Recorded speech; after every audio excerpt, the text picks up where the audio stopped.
come around. Can't let them bring you down, 'cause you're either living life or letting it pass by.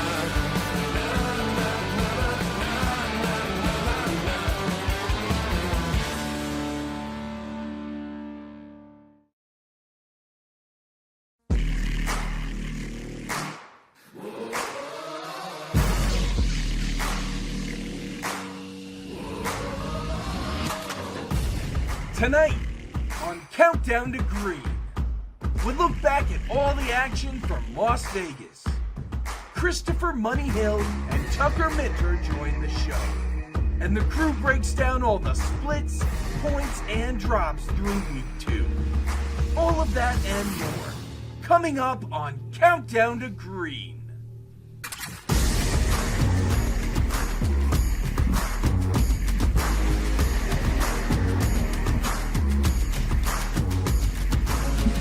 Hello, everybody, and welcome to round 3 of the eNASCAR Coca-Cola iRacing qualifying series here in 2026, coming to you tonight from beautiful virtual Rockingham, the Rock, Eastern North Carolina. We are going old school tonight for 200 laps, one of the best tracks on the sim, and we are doing it with some trucks tonight as everybody tries to make their way into the eNASCAR Coca-Cola iRacing Championship Series. Every week that goes by, another chance for some drivers to improve their position. I'm Alan Cavana, happy to be with you here tonight, joined by two of the best in the business, the man on the microphone, James Pike, and a man of many driving talents, Ryan Vargas. How are you, Ryan?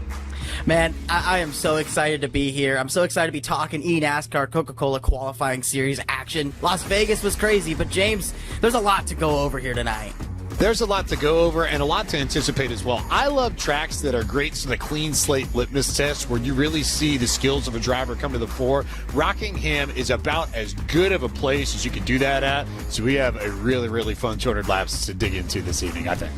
Really looking forward to it tonight. One of the best tracks, one of the best ovals on the sim. And don't forget, if you are a console player, make sure you're hopping on to our NASCAR 25 game, Ryan. I know you are. So many different types of race cars, series, career mode. You're spending a lot of time making a lot of laps on this thing. I know you are. Oh, I mean, absolutely. You mentioned it right there.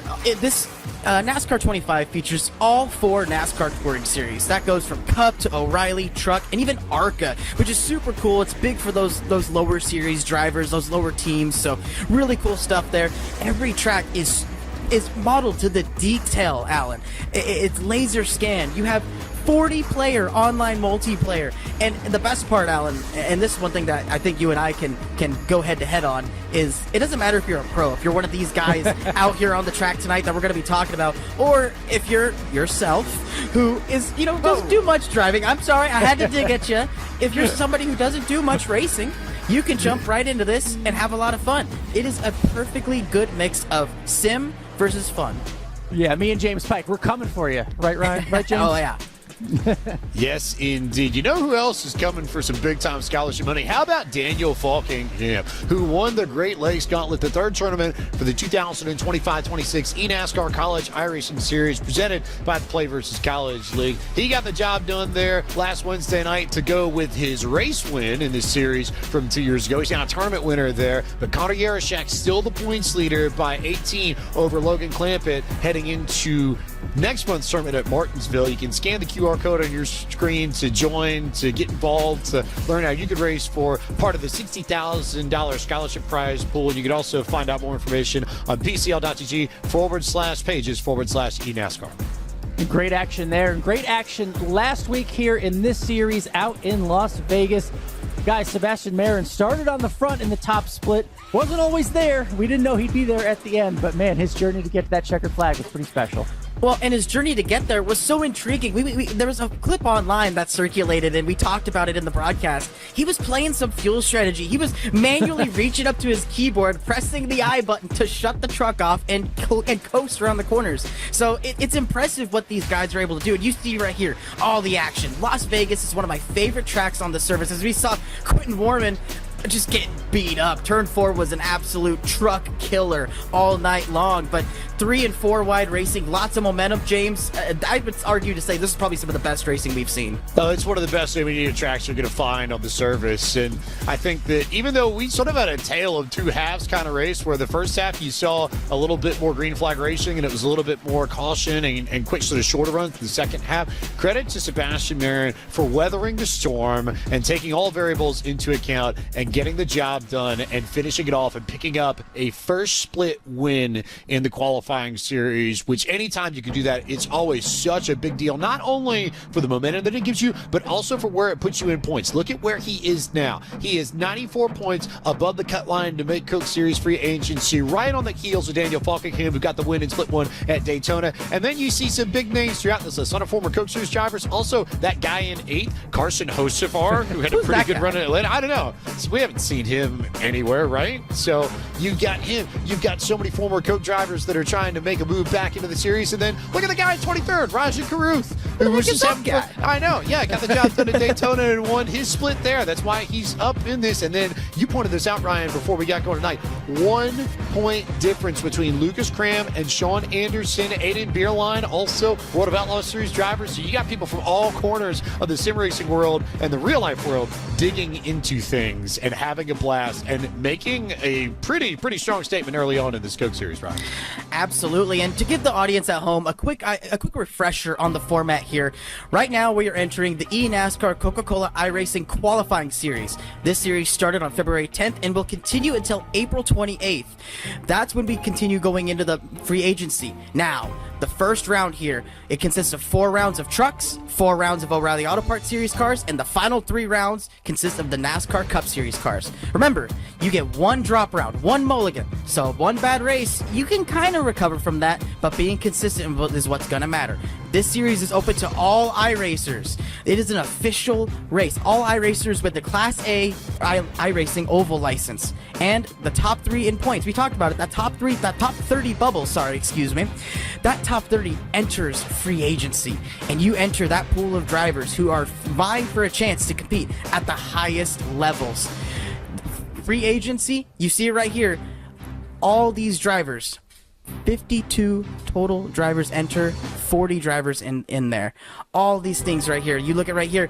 This is the format breakdown for the main series, the championship series. Segment 1 is races 1 through 3, segment 2, 4 through 6, and segment 3, 7 through 9. Then you get to the playoffs, and then the eNASCAR finale in Charlotte with their top 4 drivers going head-to-head, vying for the Dale Earnhardt Jr. Cup.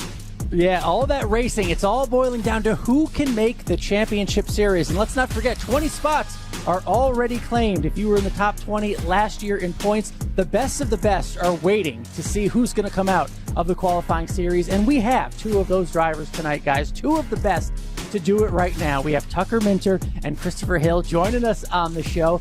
Guys, thank you for joining us, first of all, but it's a different format this year in terms of qualifying to get to face you guys for the championship. Tucker, I'll start with you. What stands out to you about this new qualifying format? I'd say what stands out to me most is that we have 11 races back to back. You know, there's nowhere to hide on, going deep into testing for 2 weeks straight or something like that. These races back to back and all the different cars, you really got to be on top of it from the get-go. And Christopher, I'll ask you the same question. You finished in the top 20 last year in the championship series. There's thousands of people trying to get to where you are. They're coming after you. What do you make of this qualifying format? It's definitely a new twist. You got to be disciplined in all 3 of the highest cars in NASCAR, and I'm excited to sit back and take it all in for the first time. I love it. Representing Rocky Top as well. Nothing wrong with that. Tucker, Absolutely. It's a weird, different schedule this year. You have to wait a little bit before you get to really, get into that top series and the championship series. What's keeping you busy? What have you been up to as you, kind of scout the competition? Yeah, we have a lot of teammates with us that are trying to qualify back into the championship series. So been helping out with testing for that. Been doing a little bit of coaching for some other folks on the iRacing service through VRS. So that's been keeping me busy for the off season. Good stuff. I know a lot of practice. And again, you get to scout and help some of those teammates. But Christopher, you have a cool nickname, Christopher Money Hill. Where did that come from? How do you earn a name like Money? I have a middle initial in my iRacing name, and that's not common. So Bobby and Merch are to thank for that. We just kind of were testing over time, and we were like, well, we got to come up with a nickname, and that just stood out, and it stuck. So I don't complain. I think it's a great nickname. I love it. Money is green, but orange, that's, again, another great color. We can talk about that later. But, Tucker, you already said what you're up to. I know you're not resting on your laurels. You're not taking vacation from the sim. You're about to go in Max Pappas's MPI Challenge, a sprint type of event. What's your strategy there for you're going to have some fun this week? Yeah, I mean, I'm looking forward to doing it. I really enjoy the products that Max Pappas MPI puts out. I've been using an MPI wheel for basically all the races I've ever run in the Coke Series. So looking forward to racing in his event. It's going to be really important to qualify well. I didn't have the best run in the time attack, but hopefully when we put together that qualifying lap in the session, that sets me up well for the heat races, and that sprint format is going to be tricky to come from the back. Yeah, you got to stay sharp. That's what I like. Christopher, you are a spotter in this series. Tonight, we're going to Rockingham, 200 laps. A lot of people love this racetrack, but it can be difficult. What's the challenge at a place like Rockingham from a driver and spotter perspective? The X's, the corners come up so fast, and with all the fresh pavement, the white line's your best friend. All the grip, especially on fresh tires, is all down low. So it's going to take the driver to hitting the white line and the spotter to get your guy clear down to the white line, because the top line is just not where you want to be within a couple laps of the restart. And we know there's so much on the line. Gentlemen, thank you for joining us. Look forward to seeing what you guys can do when May comes around in the championship series. And I hope you're watching tonight so you can learn some of this competition. Thank you for joining us. Yes, sir. Thanks, Alan. Absolutely. All right, that was Tucker Minter and Christopher Hill. So, guys, we heard from two of the best. They're racing tonight at Rockingham, 200 laps. Racing the truck. What do you make of that? Well, there's a lot I think we can make of that when we look at our vehicle analysis. This is the truck that they use in the NASCAR Craftsman Trucks series. It's got that Ilmore V8, 650-plus horsepower, the classic 4-speed manual, bunch of big Goodyear Eagles. But Tucker Minter, I want to come to you on this. When you think of the truck, what stands out about the truck compared to the other vehicles we race in eNASCAR? I would say the main thing about the truck that's different is the way that the dirty air works. You know, you can really get up behind somebody and get that truck in front of you loose. That's going to be a big deal for passing here at Rockingham tonight. But also, if you get in dirty air and get tight, that turn 2 wall is going to come up quick and you can find yourself in a bad place. Love it. We love it. Maybe we can learn a little bit more. How about Ryan? Let's dig into our Logitech T-Track analysis and find out more about the Rock, yeah? Absolutely. We're headed to the Rock. 200 laps around this 1 mile long racetrack. High banking, 22 degrees in the turns on both ends. So it's kind of even on that front. I'm going to toss this to Christopher Money Hill. Look, Christopher, you talked about this track. You talked about how tight the exits of these corners are. What do you expect to see from these drivers here as we go get ready for, again, 200 laps? That's a long race for these trucks. Yeah, like I said before, the white line is your best friend really most of the run, but like you said, long race, so a lot of different strategy opportunities. So if you're buried back in dirty air, you know, you'll have plenty of opportunities to spice it up on pit road. Absolutely. Spicing it up on pit road. We'll see a ton of that. I know Blake McCandless is absolutely itching for this race to start. One of our good buddies, Blake. So it's super exciting to go back to the Rock. And Alan, lots of on-track action to cover here tonight. Totally, and we mentioned Blake because it's sort of like a hometown race, but it also brings in some strategy. We know he likes to throw that there, but a lot of the drivers can do that tonight, guys. James, I'll start with you. 200 laps, pretty long for this race, for this series, on a track that can be so difficult and staying on that white line. What is the challenge from your perspective? You've been on this track. I think the challenge is just not beating yourself at the Rock. It's a race where you're going to have one of the longest races of the entire qualifying series. You've got time for strategy to develop and come into play. We see a lot of green flag runs. So I think the biggest thing, as simple as it sounds, is just to be consistent over the course of 50 or 60 laps. You're not going to win this in one lap, but you can take yourself out by hitting the fence, exiting too quickly, by losing it coming out of 4. Just make sure you give yourself an opportunity so that when we get to 20 to go, 15 to go, you can go grab this race and make something of it. Absolutely. And the big thing too is keeping that right front underneath you. We talked about wrapping that white line, but if you're one of those guys that's trying to make hay on the top, that right front tire is going to take a beating, and keeping that air on the nose is going to be important. So I'm going to be interested to see how much the line develops as this race progresses, Alan. We've got tire wear, we've got potential rough surface, we've got one of the best old school tracks in all of real life and here on the sim. I can't wait tonight as so many drivers try to make that dream of making it to the eNASCAR Coca-Cola Championship Series. This is round 3. We're trucking at the Rock tonight. We'll go green right after this. See you then.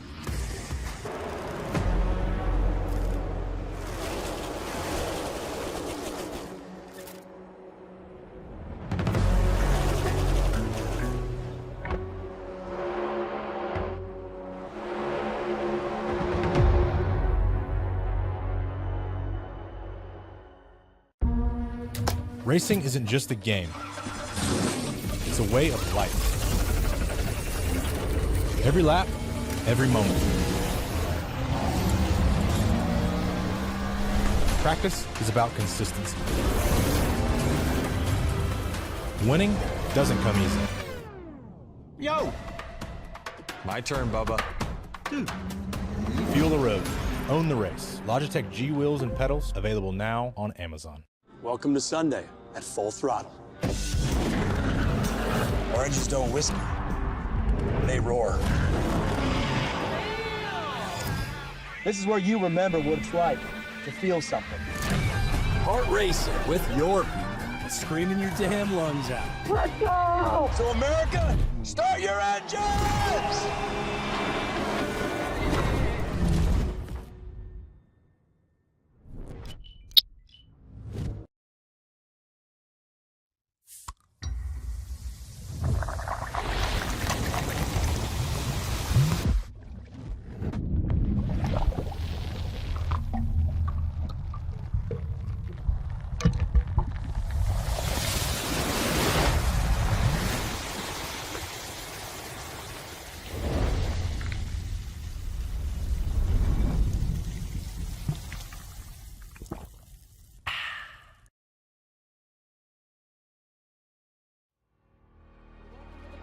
Alongside the best of the best, because Ray Alcala no longer stands alone as the only multi-time champ.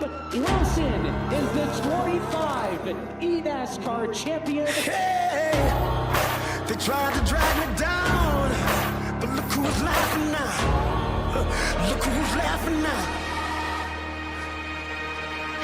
I believe in something that I can't explain. The wind is calling out my name. Let it rain on me.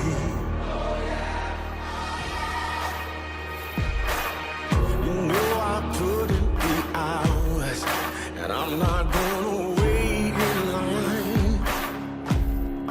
I'm gonna take what's mine for the world to see. You gotta take the lead. You gotta feel the fire. It's all I see, and I still believe. Take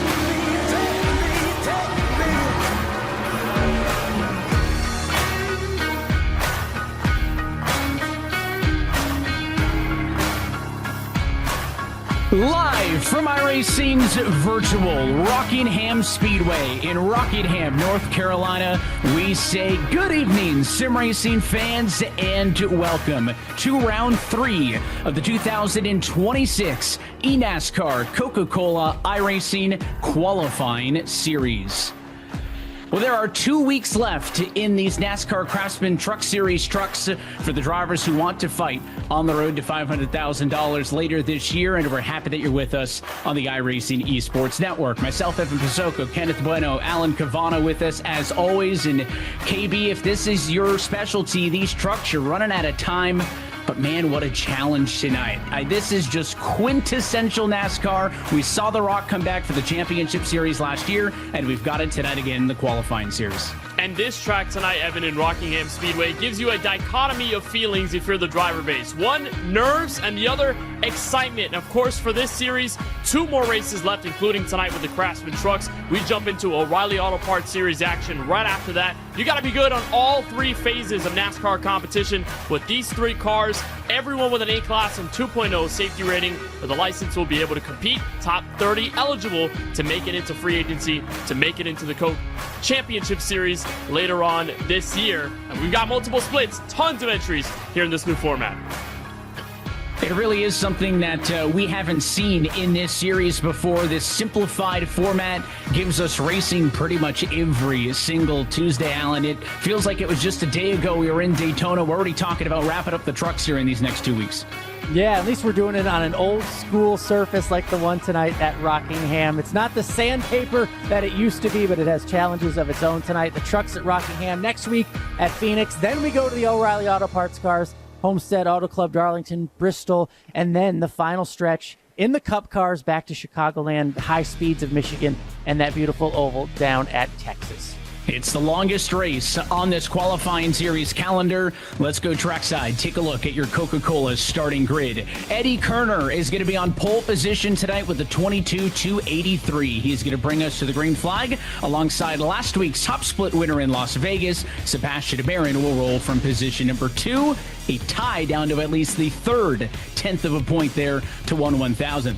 Blake Reynolds and Andrew Navarro going to make up row number 2 and 3rd and 4th, ahead of Michael Frisch at Garrett Maines in P5 and 6. 7th belongs to Daniel Falkenham with Octavio Rondoletto in 8th. Quinton Mormon in 9th, and Cody Bias rounds out your top 10.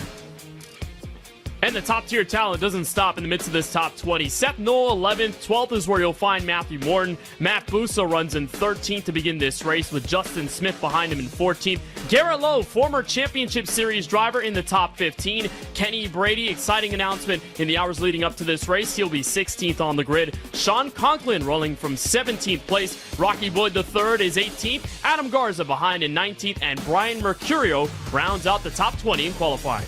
The second half of the field kicks off at the 24th. That's Caden Diedrich. He's alongside the 4-time Championship Series champion Ray Alfala in 22nd. Blake McCandless is a fan of this place. We'll see what he can do from 23rd. He's ahead of Eugene Mozgadov in 24th. Matthew Boniface will start 25th tonight. Jacob Wilkerson in P26. Wyatt Tinsley 27th. Michael Cozy Jr., one of the Coca-Cola feature drivers, is 28th, with Cody Johnson and Kevin Champagne your top 30. And behind them, just 6 more trucks. Christopher Pfeffer in 31st. Behind him is the 32nd place truck of Larry Pace. Then you'll find Kwame Scott back in 33rd. Graham Boland, a deep start, in 34th place. John Forbes Jr. back in 35th. And Matthew Bappy rounds out our 36 truck field from the Rock. It's a look top to bottom at tonight's Coca-Cola starting grid. And as these trucks roll, let's take a look at the tail of the tape, Alan, with our Coca-Cola race analysis. 200 laps around this beautiful, beautiful racetrack. That's 200 miles. Decent length for a race like this. Pit road speed of just 40 miles per hour. 3 tire sets available.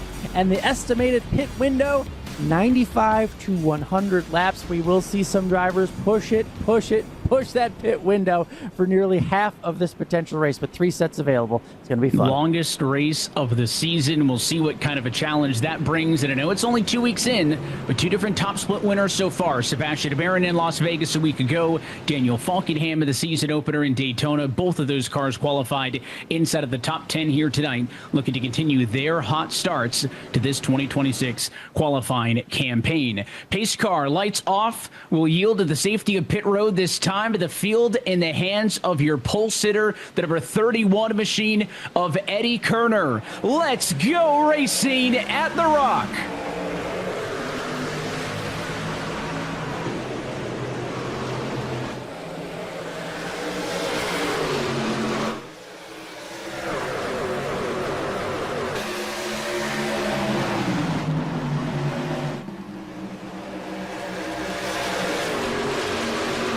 Saw a check up on the bottom lane midway through the field, but out front, Eddie Kerner wins the first lap battle and leads at the conclusion of lap number 1. He'll slot in line P1. Marin decides it's going to be second for him. Your top 3 single file. First battle sees now the number 99 machine down on the inside of the racetrack. Are we going to go 3 wide? The one truck looking to the bottom as the instigator in all of that is Garrett Maines. And you want to be on the bottom over the first few laps, try to save that right front tire, and it looks like Garrett Maines is going to try to push the issue back into 1. But you already saw that overwhelming sense of caution, Evan, on that first lap. This is a brand new surface for Rockingham Speedway, but this is the same dangerous and very discipline-heavy track that you've seen for all the last years before this feature came into iRacing. So with all of that going in, everyone trying to tiptoe on the cold Goodyear Eagles, making sure they don't step out the trucks and have any problems, because this front straightaway has provided for many initial start and restart calamities. We didn't see that in the opening lap, which is a good sign for everyone in the field. Yeah, that was a quick look at Michael Cozy Jr. back further in the field. We jump up now to Garrett Lowe. That's the number 14 machine down on the inside of the racetrack. Battling right now, side by side. The truck to the outside going to be Justin Smith. They're 14th and 15th on the racetrack right now. These laps knock by quick. I mentioned the pole time for Kerner at 22:283. So it is the longest night, both in distance and in lap count. 200 laps on the board tonight. But curious to see what tonight's pace will be like, Alan. This track is unforgiving. So far, so good out of the blocks, at least. Yeah, back up front. We heard in Countdown to Green from our Championship Series driver, Christopher Hill, how important it is to get down on that bottom line. That's what the top of the field right now has discovered. Obviously, they're trying to stick to that bottom white line as much as they can. Sebastian Marin last week at a track like Las Vegas, so much skill there. As we take a look from one of our Coke drivers, Ray Alfala, 4-time, not the best start. There was a lot of question about what it would be like as he tries to pursue and climb that ladder back up to the Championship Series. The first 2 races have not gone super great for the 4-time champion. He needs a really good finish tonight, guys. You're not currently one of the drivers in the top 30. That is the benchmark. Top 30 drivers in this qualifying series will make it to the free agency period, where 52 drivers will be eligible to be selected for the field of 40 cars that will fight for the $100,000 top prize in the 2026 Championship Series edition of the eNASCAR Coca-Cola iRacing Series. Single filing out in front of Alfala, through all the way to P1. Nobody side by side in the top half of the field, and a little buffer for Eddie Kerner out in front. You can see him way off in the distance. He's got, call it maybe 4 or 5 truck lengths. Back to Marin still in P2. Blake Reynolds in 3rd, no change there. Michael P. Frisch did pick up a spot. He's in 4th, and Daniel Falkenham picked up 2. He's now in P5. Yeah, you're just watching everyone be disciplined in these first few laps, all about saving the tires. And here at Rockingham, you know, this track can get you at its very interesting points, exactly off of turn 2, even a bit entering the corner in turn 3. The bumps are still there, so you have that oscillation on the suspension. And when you're in the middle of traffic, you really want to back off of the gas. You've got that turbulent air from the truck in front, so you really would just want to make sure that everything's all steady behind the wheel before you officially commit to making a pass and looking for good runs. And that's what everybody at the top 5 is doing right now, Evan. Just staying calm and composed. It's a long race. It's very different from some of the other races we'll see in this schedule. This one's going to be very long, very distance heavy. So just keep your calm, keep your composure, stay in the line for now. Yeah, it's always been a cult classic here on the service. When top-level NASCAR racing wasn't at the Rock for the better part of a decade and change, it was still very popular amongst stock car enthusiasts here on the service, and has even more interest now that it has made a return to some of the top-level racing in the real world. It never left on the iRacing service, but good to see it included, as I mentioned, in the Championship Series last year and here this year in the qualifying series. Watching some of the drivers kind of mid to front of the field. Right now you're looking at the number 36 truck, who's tucked in line behind the number 3. So again, everybody doing a good job here in the, we'll call it the high 20s, low 30s of behaving themselves. And don't forget, several races going on over the course of the night. Tonight we'll be checking in with our friends in the 3rd split.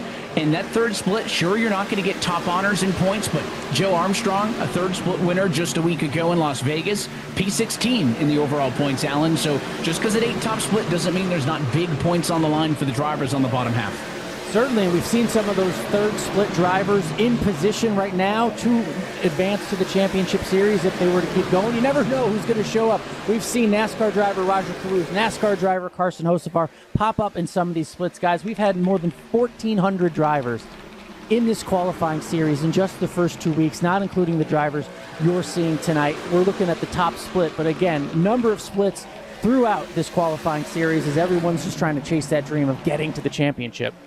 And the iRating average for this split, the top split, is over 8,000 in tonight's race. Jumping on board with last week's winner, it's Sebastian Barron. Started second. It's exactly where he runs. I mentioned that Kerner had built up about a 3 or 4 truck length advantage. It's maybe doubled, call it 6 or so, as he sits in that spot. Pretty comfortable. Has a bit of an advantage over Blake Reynolds in third, and then Frisch and Falkingham 4 and 5. No changes from the last time we talked about them in the run order. So Sebastian Barron, somebody who's trying to leapfrog and keep some momentum. And as I mentioned, no changes. Daniel Falkingham, 2 trucks behind him, completing a pass on Michael Frisch. So Falkingham up 3 spots. He sits in P4 at the moment. But no changes to those drivers in the top 3. They run exactly where they took the green flag from.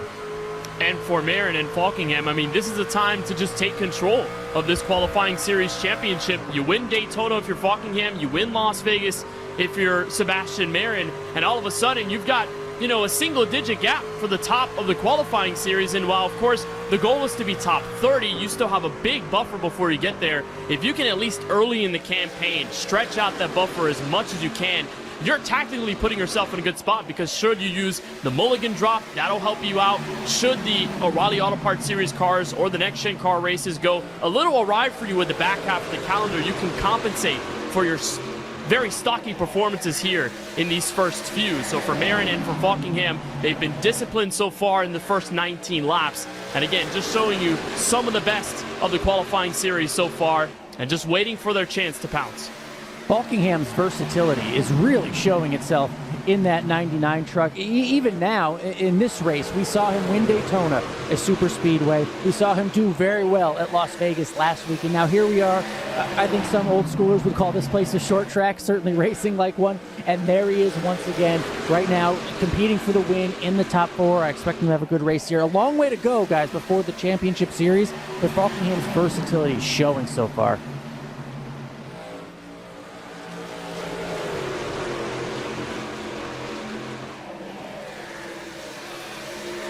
Let's jump over to split number 3. We took a split screen look at it, no pun intended, just a minute ago. But as Eddie Kerner continues to lead here in split number 1, what's happening down here? Well, Maverick Davis, currently your leader in split number 3. They are also clean and green from the jump. Looks like a battle for 17th right now. Hopp and Hamkamp in a battle for 17th and 18th. They got Boyd Hogan. Why not? Oh, I thought maybe 3 wide, 23 diving to the inside. But a little bit more aggression, it seems, here in the midfield than what we saw in split 1. A lot of it's just trying to get the track position, and again, it's because you're in the third split. When we looked at the top 30 and even beyond that in the qualifying series points, if you're further back in the splits and you don't have a high enough iRating, you've got to perform better in those lower splits to be able to gain all those points necessary to fight with some of those who are qualifying into the top split every single week. So, of course, you're going to be more aggressive the further you go down in these splits, because all these drivers know what's at stake. They understand that they have to be more desperate in a sense, and that, of course, translates to pure aggression on the racetrack as Jose Salas Jr. tries to fight off some traffic behind in a very good battle for position right here.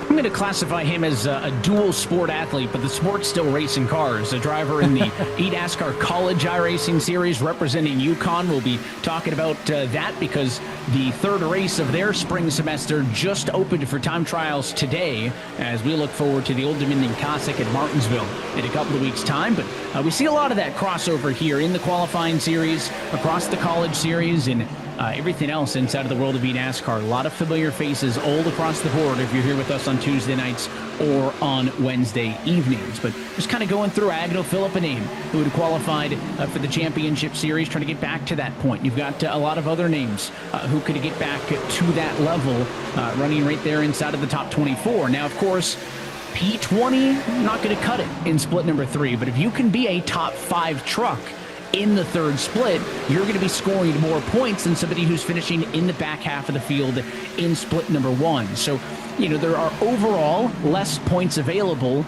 but it is still possible. In order to make this work, if I look at the point standing coming into this, the lowest, I'll say, split represented amongst the top 30, split 4. Logan Helton completed in split 4 last week, so did Raja Karuth. Right now, they're above the top 30 line in the point standing, so plenty of opportunities for these drivers. And we're looking at positions 4, 5, and 6 in this race. You mentioned some of the names we might recognize. Ryan Doucette, former championship series driver.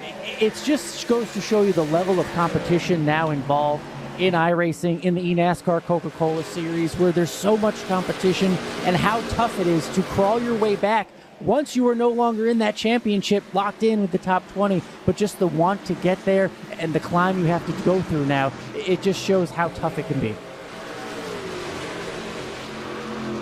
So we'll keep watching on, but the gap up front in this second split, or third split, I should say, not too dissimilar to what we're seeing in split number 1. Maverick Davis, a pretty comfortable 1.1 second advantage. And then Logan Helton not really able to get away from that point as we continue to watch Boyd Hogan and Tyler Latterell continue to pace each other in the number 4 and 5 position. But it'll be interesting to see. Again, we mentioned the fuel window for pit service, about 95 to 100 laps or so. So you do need to maintain pace. There is something to be said about, are you going too hot out of the blocks? It's not the roughest surface that we've ever seen here at the Rock, but it is still not forgiving, so drivers do need to pace themselves, and it's going to be interesting. Kind of take a mental snapshot, 27 of that leaderboard.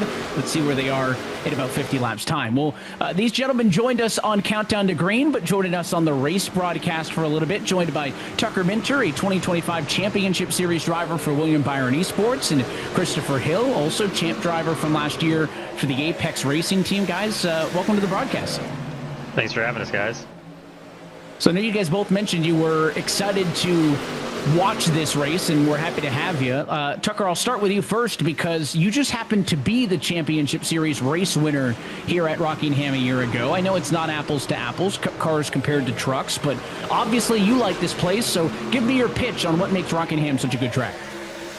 Well, I think what's awesome about Rockingham is just how technical it is. A lot of tracks, there's one good way to get around the racetrack, and Rockingham's no different, but it's really just a fine line between driving it in too hard, not driving it in hard enough. You have to be walking that razor's edge as to what the fastest way is to be around the racetrack here. And you're seeing the guys that are good at doing that move forward right now because tires are starting to fall off right now as we get just past 3 laps into the race here. Just Cody Bias trying to get around the inside of Brian Vacurio, not able to hold the spot. That battle right now for 9th and 10th position. And up the road, I think it was Falkingham and Mainz battling. So everybody really started to stretch themselves out. Now they're starting to compact themselves back in. And Christopher, this format type, we'll call it, with the different splits is something that for you being a rookie driver this past year in the Championship Series isn't all that unfamiliar with, because under the old 3-tiered Road to Pro ladder, you would have had to do this in what was the qualifying series to lead into contenders. So how do you as a driver kind of compartmentalize your individual race, knowing though that there's 20-something other races going on where, if I mentioned earlier, a P20 in split 1, even though you're your top split, not going to pay as good of the points if someone has a better night than you in 2, even 3 splits below you. Yeah, luckily for these guys, they have the most points available to them. So, they're just looking to stack days, stack races. A top 5 and top split can go a long way. So, you have no buffer for error in the lower splits. Those guys have to show up every single week because, 15th in split 5 is just, that's equivalent to 30th in top split. So those guys, no room for error, whereas all these top split guys are just looking to stack good finishes back to back. And Chris, you guys were able to wrap up the Championship Series last year above that top 20 cut, which was huge because obviously it means you lock yourself into the free agency period as we go on board with Daniel Falkingham, who's got a great view of the battle in front of him. 3-way fight for third. Marin, Navarro, and Mainz are going at it. So you were obviously very aware of points coming down to the end of the Championship Series last year. When for these guys? It's an 11-week season with a drop. It's a long way to go. How early is too early to start worrying about points and splits and cut lines? Definitely too early now to do anything off the wall and crazy. I mean, maybe once we get halfway through the O'Reilly Auto Parts Series part of the schedule, if you're not looking too good, you maybe start throwing a couple Hail Marys. But for right now, for this entire Truck Series portion of the schedule, I mean, you're just looking, put together solid races, execute, just don't do anything to take yourself out of it at this point. I think one of my favorite things about this series is, as we see the number 2 machine in a battle right now, is obviously we see all 3 different cars, right? The NASCAR Craftsman Truck Series trucks now. We'll see the O'Reilly Auto Parts Series cars later, and then the Cup cars. Tucker, when you do championship series racing, it's all Cup. It's, you know, a little bit more dedicated. What challenges do you think racing all 3 disciplines presents for the drivers in this? The difficulty is each car has something to make it go a little bit faster that's different. The truck likes one thing, the O'Reilly Auto Parts Series cars like another, and then the next gen is completely different of those two. So you just have to stay on top of it. Like we said in the pre-race show, it's 11 races back to back to back, and so you can be really good in the trucks and show up for that first race in the O'Reilly Auto Parts Series cars and be out to lunch. So you really just have to make sure that you're always putting your best forward, always do the best you can in practice, and work with your teammates to have the best race vehicle you can have any given week. And we talk about how we've seen this series progress and change, and obviously this is one of the biggest changes we've seen to the format in quite some time. Is Andrew Navarro going to go under Sebastian Marin to battle for third ongoing, and Navarro's got him at the stripe. Marin's going to let him go. So Marin, who started second and held second for the longest time, starting to slip back now as we close it on 50 laps into the race. Got passed by Reynolds and now Navarro. You made it to the championship series, though, Tucker, in 2023 at first. As a rookie, you've been able to make it to the playoffs for 3 consecutive seasons. So I know it's not that long ago, but you look at this format compared to the one that you had to race through to get there. How do you kind of cock up the challenges and the changes that these drivers have had to deal with compared to what the series infrastructure was just 3 or 4 years ago? It's really not too different. When we had the 2 round of the qualifying format or Road to Pro, whichever one you want to call it, you still had a really abbreviated round 1 and a really abbreviated round 2. So all these guys, if they've been running it for a long time, or even if it's their first time, it's not different to what we had a while ago. It's just we have less races in each vehicle than we had before. So it's always about making sure that you get the most points possible. It's easy to get yourself distracted, just like it is in the championship series, about trying to get one win or get one more spot. But in the end, we're trying to points race and make sure that we have a spot in free agency rather than trying to get one particular race win. Well, Chris, we just saw Sebastian Marin lose another spot. He and Eddie Kerner, great start to this race. Eddie more so. I mean, he got way out to a 3.6 second advantage. But Marin slipping back. Eddie's not. So as we take a replay here from split number 3 and take a look at some trouble off of turn number 4 with Caden Quapple getting out of shape and kind of chasing that thing all the way into the wall in turn number 1. So Quapple with challenges, going to bring out a caution in split number 3. Maybe what can you maybe infer between Eddie and Sebastian? They both got out of the gates hot, but Kerner not struggling. It looks like Marin is a little bit at this point. Yeah, I think as you look into the corners here, you can kind of see a rubber strip develop where the truck's right side tires are, and as more trucks run on that rubber strip, it gets slick. And so Sebastian's truck, just his right front's not working well. He's not able to drive through the rubber, and also starting in dirty air, you know. Eddie's had the luxury of having clean air this entire time, so he's probably got the best tire wear in the field right now. He's not had to push his truck at all, whereas Sebastian had to fight through air early, and I think he's offset his wear to where he's going to struggle now until he can get his tires back under control. Battle for 14th is what we're looking at now. Is the instigator is Garrett Lowe. He's trying to get up to Matt Busa. Those are 2 drivers who have had many battles in their time at top-level NASCAR action, but they're trying to fight in front of them. Matthew Morton and Octavio Rondoletto, Seth Nolan battle. So, again, we really saw in the opening 25-30 laps of this race, it really spread out. And now that we're seeing maybe who's done a better job of keeping the tire under them than others, it's starting to tighten back in. And funny enough, you know, you see more battles at lap number 50 than you did at number 25. Tucker, how difficult is it in the moment when you're trying to save tires and conserve the truck over the course of a run? You know, 25 laps in, are there any indicators to you as a driver that, hey, I'm doing a good job, or hey, I'm not? Or do you not really get that answer until you either start picking guys off or they start picking you off? Really, the best thing you can do is just wait for people to drop back. If you're saving your tires properly, they're going to end up coming back to you without you needing to ratchet up the pace. And that's what I'm seeing right now. I've got my eye on Michael Cozy Jr., one of our Altus back-end teammates driving that Coca-Cola truck. And, you know, he did a really good job of taking care of his tires early in the race since he had a bad starting position. But even those guys that are struggling with the way that the track is dynamically changing here, it's really hard to make passes. So you just kind of have to be on the lookout this entire race to make sure you're taking care of your tires, but you can't lose too much track position because it is hard to get through the field. We spent a little bit of time talking about drivers who have been struggling. It's the opposite for this guy right here on the bottom, Mercurio, although he really got tight that time. And up onto the door, Quinton Warman, a battle for 8th and 9th spot. That was not a good 3 to 4 for Bryant, but overall it has been. He started this race in 20th. He's up in the number 9 spot. His 11 positions gained is the most out of anybody in the field, and Quinton Warman wants to stay ahead of it, but Mercurio able to shake off the counter strike from Cody Bias on the bottom, and Mercurio seems to be the driver on the move in that blue Toyota. We'll keep an eye on him to see if he can close back in to the bumper of the 67 Hayek Motorsports machine in front of him. So quarter of the way through this 200-lap affair here at the Rockingham Speedway. Guys, I don't know if you had an opportunity to watch the opening 2 races of the season at Daytona and both in Las Vegas, but curious if you guys did, if any names have jumped out, right? I mean, you're essentially watching your competitors who are going to go up against you in first free agency and then the championship series. Tucker, has anybody jumped off the page to you as somebody that you've noticed or that you're particularly interested in? I would say that the people that you would expect coming in to be good have been strong. Like Eddie's always been competitive in the qualifying series. But then I look at people like Sebastian Marin's really made a step up this year. I think he's made a few attempts in the qualifying series before, but this year you're seeing him really be a constant contender up front of these top split races ahead of all of his other teammates on Nexus. So I'd say he's probably the number 1 guy so far that stood out to me.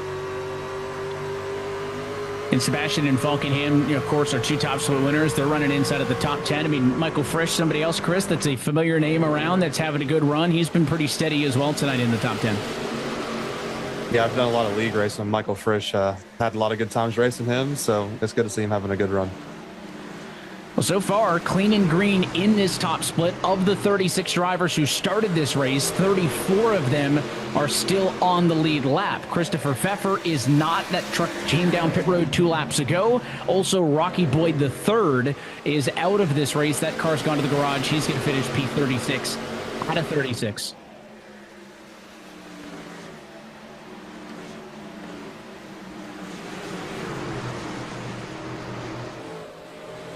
We are past 1/4 distance here in the top split. We'll chat a little bit more in a bit with Tucker Minter and Christopher Hill, but we'll bring Alan and Kenneth back into the conversation. Guys, let's jump back over to split number 3. They've had, I think, at least 2 cautions in that one. We saw the Kvapil issues in a split screen replay. So obviously they've had a little bit more excitement than what we've seen so far in the top split, but it's still Maverick Davis in that top spot.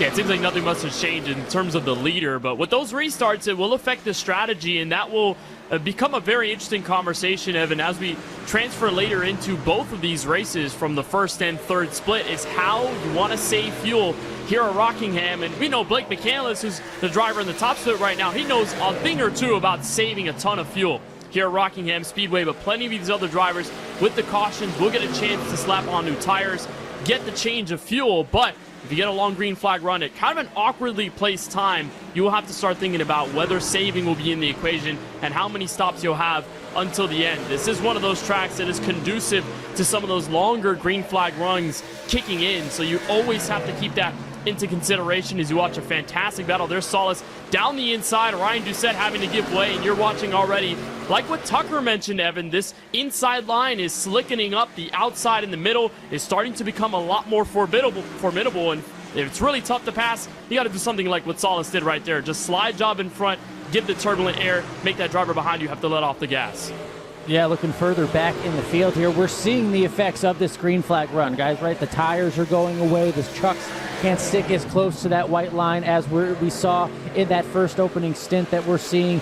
The single file racing, that's going away as some of these trucks lose their handling. We're seeing more and more passing, and that's what's allowing these opportunities. The race for 15th right here as they try to do everything they can as you anticipate that first potential pit stop, right? We know they can go much longer on fuel, but with 3 sets of tires, the handling go away. At some point, strategy will come into this race. The 2 cautions already, it's already on their mind.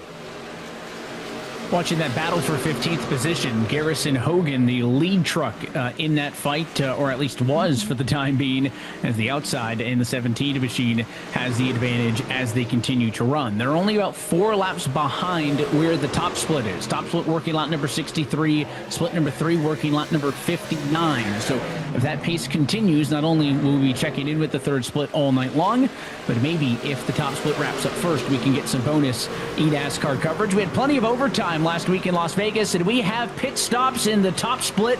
Eddie Kerner is down pit road from the race lead, and it comes at lap number 63. So the first big moment in this race as P1 hits pit road. And that was a long time coming, Evan, in terms of Eddie Kerner having to come down to the pit lane because those tires were screaming for grip. He was all over the place. Drivers were catching him very quickly, and I'd imagine the same might just happen for drivers like Rockingham and even a bit like Sebastian Marin. The tires are really going away at this sector of the race. And how about 3 wide? Further back on the front straightaway, Sean Conklin in the middle, Garrett Lowe from the high side, and Seth Knoll kind of looking up and seeing what's going on right behind in the rearview mirror, and it's Sean Conklin and company that starts to make those moves around. But this is really where the pack is tightening up, Evan. All of these tires are gone, so any advantage you get it right here with all these trucks around you. And we're seeing the wiggle come off turn 2 as the handling for some of these trucks goes away, the different speed, the different strategies. Guys, going off to pit road means slowing down. That means trucks coming behind you, and that closing speed, that's going to disrupt some of this field. If you don't know about the pitting strategy of the guy in front of you, that's going to cause some consternation. If you're all of a sudden running up and someone darts in the pits, it's going to jumble the field. And more takers this time onto the pit lane as down and in on the exit at turn number 4 comes a handful of more drivers. They're going to be highlighted by Adam Garza, Graham Bolin, and John Forbes Jr. on pit road. You saw the Coca-Cola race analysis said you could get to halfway. This point in the race seems to indicate that the 2-stop strategy may be the popular call. You pit it around lap 65, you do it again closer to about lap 130, and that makes it about equidistance, 2 stops, 3 stints over the course of this entire race. Now, the risk for the first drivers down pit road, KB, is obviously that you could get stuck a lap down. Yeah, you get on the fresh tires sooner, you start making up time first, but if there's trouble in this cycle, as Navarro was a little loose even getting onto the pit lane there, you're off the lead lap for a substantial amount of time. Lap times have slowed, but they're still in the 25s. You spent at least 35 seconds on the pit lane. And that's exactly, Evan, what happened last season in the eNASCAR Coca-Cola iRacing Championship Series. There was trouble as one of the drivers was trying to enter pit road, and all of a sudden, if you're entering pit lane and the lights turn red, you could be trapped a lap down, and it can easily become such a nightmarish situation for you because not only are you a lap behind, but you also probably have damage if you're involved in an incident, or if you're that case of that car coming down pit road, you have to gain a track position at a track that we've seen so far has been a little more difficult to pass at unless you reach that tire crossover point and you're able to have better grip. There's Sean Conklin coming on to pit road. He's 12th, but obviously things will cycle out. And finally, Blake Reynolds will go at least 70. So, Evan, that strategy that you mentioned is right on par for Blake Reynolds coming in this time. And Blake Reynolds choosing to long pit in this sequence. We saw how fast he was coming up on the leader during that first stint, but choosing to stay out for about 5-6 laps longer than the initial people down pit road. We'll see how much of a difference that makes as the ones already on tires are making a ton of lap time up, and you want no mistakes on pit road, especially under the green flag. So Cody Bias cycles through to the race lead. He comes down to the pit lane this time. That's going to hand the number 1 position off to Wyatt Tinsley. In the number 20, started this race in 27th position, but before the pit cycle really began, that truck had improved in the running order to about 16th. So he had already made up a decent amount of spots. We'll see when Tinsley decides to come down to the pit lane. But Bias and Rondoletto pitted last time. In short order, here comes Wyatt Tinsley down pit road as well. Michael Cozy Jr., next man up to the lead. It's Busa and Brady to pit road. And for a moment in time, guys, first and second are both of our Coca-Cola feature drivers, with Cozy leading Alfala. and that's going to be big for them. They're going to try and long pit as much as they can, stay out for all of these laps, hoping that a caution could come out. Looks like for Ray Alfala, he has called for pit road. Same deal for Michael Cozy Jr., so they were going to hope for maybe a caution to fall in their favor. It doesn't here, and they enter pit road. You got to be very careful on that apron transition here at Rockingham. It's a little bit harder to enter pit road because turns 3 and 4, since it's a higher radius than 1 and 2, you're going much faster, you're carrying in much more throttle, so you really have to be patient about getting onto pit road, being at the very bottom, and while everybody's running the bottom on fresh tires, you also have to tread the waters lightly up there. Eugene Mozganov is going to be the next car to possibly come down. He'll hop on the brakes, and that means Eddie Kerner will be back in the lead, Evan. Probably lessons learned, though, from that first run. He wasted the tires up in clean air so early on. Now he's got to be a little more patient with Andrew Navarro trying to catch up. But look at the sequence and what it's done for Eddie Kerner's lead once this all plays out. I mean, an 8-second lead. That pit stop early, he was able to make hay on those new tires. It looks like he's been able to extend what he had, the lead that he had in the first stint, and now to a much larger one. We'll see what Andrew Navarro can do on slightly newer tires, but we're just talking a matter of laps. But Eddie Kerner, a good pit sequence so far. Kerner led 64 laps in a row at the start of this race before coming down to the pit lane, and he was the first to pit. So to that point, got on the freshest tires soonest, but will have the oldest tires when this run comes to an end. But it is a huge net positive for him. His advantage goes from about 3 seconds to 7. That will be chipped away at. Navarro, 6 lap better tires. Maines, 5 lap better tires, running second and third behind him. So we'll see if that turns into a battle. One thing that Kerner's dealing with right now, though, a bit of lap traffic. Michael Cozy Jr., Kenny Brady, both pitted after he did. This is not for position. These are trucks a lap down, trying to get by the leader in a moment there as Kerner gets sideways, and there was contact. Cozy got into the quarter panel, and that 31 machine still trying to get the truck under him. Third driver going to come on through. That's Cody Johnson, so a big scare for the race leader. And, you know, we talk about Rockingham with a brand new surface. You've got more grip, but the bumps and the crests off of the corners are still very much present. And Kerner got loose with the traffic right behind him. He bobbled in that safer barrier area where it really just cuts down to just a normal concrete wall. So you open up space, but it really closes you down at the exit of 4.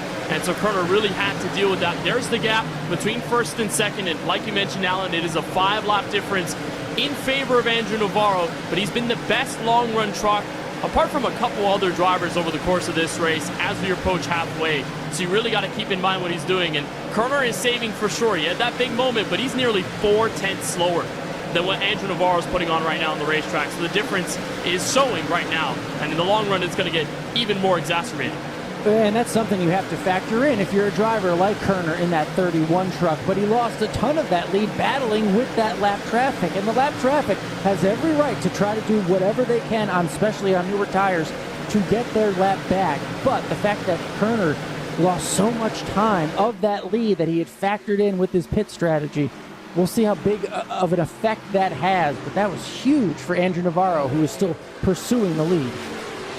We'll keep an eye on that gap. You can also watch the gap on the leaderboard continue to click down towards Navarro's favor as we jump back into the battle for 7th spot. Michael Prefrisch has still got it. It's exactly where he wants, but Brian Vicario and Daniel Falkenham all over each other's bumper, lined up behind him in the number 8 and 9 positions. They both pitted on the same lap. There is no benefit one way or the other for trucks in this battle. Of course, there's a reminder as this qualifying series campaign continues, we want you to be updated on the series points all throughout the campaign. So for more information on the eNASCAR Coca-Cola iRacing qualifying series, go to iRacing.com/eNASCAR/qualifying and make sure you are in the loop. After tonight, one race left in the trucks, then it's off to the O'Reilly Auto Parts Series cars for 4 rounds. Will that sway who's good and who's not? Will that favor some drivers who could use a boost in the points? A lot still to be determined over the course of the next several months in this series. I also would be remiss to not mention that on the grid, I said Blake McCandless as a fan of the Rockingham Speedway. Well, he is one of the biggest movers in the field, up 17 spots. He is P6 on the racetrack right now. And that's all because of the place where he pitted. He pitted about 19 laps ago, and he's been able to really maximize his opportunity right now. And we've seen in prior situations like this, when you have to qualify into the Coke Series, Blake Michaelis uses Rockingham as his test bed for how long he can go on a tank of fuel. He always lifts around that Rockingham logo on the back straightaway. It's way before the proper entry of turn 3. Does the same at around turn 1. Lets off the gas. Not saving right now, of course, given that he's in a good track position sake, but given what he's done the past several years, I wouldn't be surprised if we end up in a similar situation. Blake is going to be that first driver to jump for that strategy. And Blake's been in the top split each of the first 3 races here. Still needs to get a lot done to climb his way back into the Coca-Cola iRacing Championship Series, but it takes tracks like this, chances, pit strategy, maybe some Hail Marys. It may take chances like that, but this is the track he wants to get it done at. But this is the type of strategy that people need in terms of trying to climb that ladder. Jumping back in the battle for P20 right now, somebody who has gone the wrong direction is Octavio Rondoletto. Kind of pitted in the middle of the cycle, but after starting this race at 8th, finds himself down in the number 20 spot right now. Not what that driver needs at this point in the race. Long way to go. Again, the longest race of the season by far, so the racetrack already forces you to drive thinking a little bit more bigger picture than maybe some other places, but again, the race distance also forcing these drivers to pace themselves at a different rate than they would otherwise do so. Seeing Garrett Lowe on the outside or the inside of the racetrack making a move that time with a pass on Kwame Scott. That is an exchange for the number 17 spot on the racetrack. And as Garrett Lowe continues to try to move through the field, next man up, that's the blue and white 54 in front of him of Sean Conklin. And how about Kwame Scott as well? Qualified 33rd in this race, and he's been able to climb through the mid-pack inside this top 20. And while, yes, at the moment, tires are starting to fall off, so Wilkerson, Tinsley, and even a bit of Rondoletto can try to make some moves on the outside. Of course, this is all that strategy when you either undercut or overcut to gain some of that crucial track position, and that could really shape up the rest of that race. If you can make incremental gains when you start so back in the field, you really make up a lot of those points very early. Checking out Graham Bowl in the view here, the biggest mover in the field, plus 21 positions as he gets just off that white line coming toward the start-finish line. Graham Bolin, a great long resume here in the eNASCAR Coca-Cola iRacing Championship Series, but one of those drivers, again, trying to climb his way back and having to do it here in the qualifying series. Not up to 13, up P13 right now, up 21 positions, still some work to do to get back into that position to put himself, as we look toward the O'Reilly cars, the Cup cars, but a good run going so far for Graham Bolin here at Rockingham. And a bit of a moment there is on the bottom of the racetrack. It was Matthew Boniface on the attack, made a move on the first driver, John Forbes Jr., 3 wide, crossing over to the inside. He had just lost a spot to that 26 truck, and instead of laying over, tries to take it back. Overdrives the exit, gets a bit of the fence there, and away we go once more. And Larry Pace, 3rd truck in this battle, has got a front row seat now to the side-by-side action as John Forbes Jr. and Matthew Boniface fight for position. It's a battle for 23rd spot on back, and Forbes really doing his best to use the outside to his advantage. No big crossover move this time. We'll see if he can pull alongside. No, a huge mistake. Smacks the fence off of 4. And not only is it going to cost him 2, maybe 3 spots as Busa enters the scene, but that might have done some damage. That was not just a kiss. Yeah, it was a slap, a proper one at that. There's probably a dent there on the right front of his race truck. But again, we mentioned here at Rockingham, it's such a fast exit of turn 4. The walls come up really fast, and that's the worst place on the racetrack to have any sense of understeer, because then you have to deal with all of the effects of what that wall can bring you. Now he's going to be middle, 3 wide in turn 1. Michael Cozy Jr. firing on the inside with Matt Busa taking an effort. And again, this is the back end of top split. But like we talked about, those top rated drivers in split 2 or split 3, they can probably beat these guys in points if they continue well as they are. So all of it is down to desperation to finish well, or at least make them some spots if you had a poor qualifying effort. And that's what you were watching out of Conklin, Pace, and all those drivers being aggressive, because they know the points are at stake right here and right now as Forbes continues to lose more track position. He's down to 28.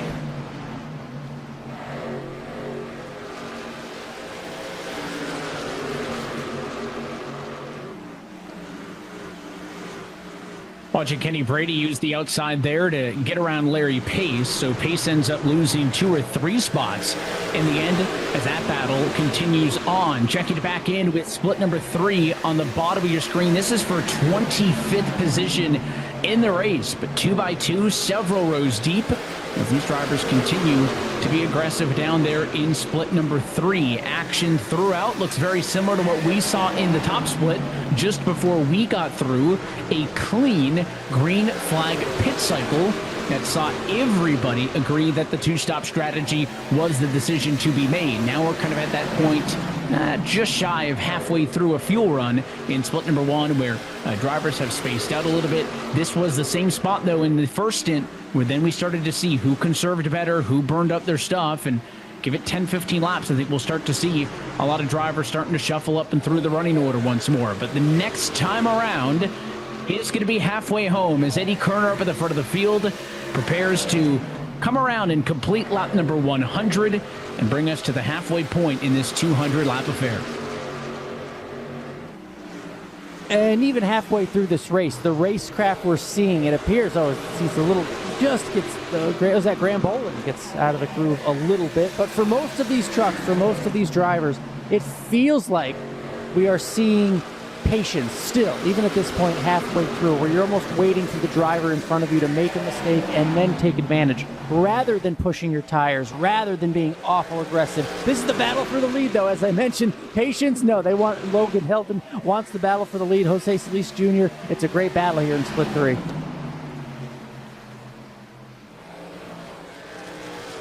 And you've got a lapped car, I think, as well. Maybe no, it's Hilton up on the outside. So he had cleared for the race lead, had it locked up, and now Solis is not done. He goes back down to the inside. Big slide job on the entry of the corner.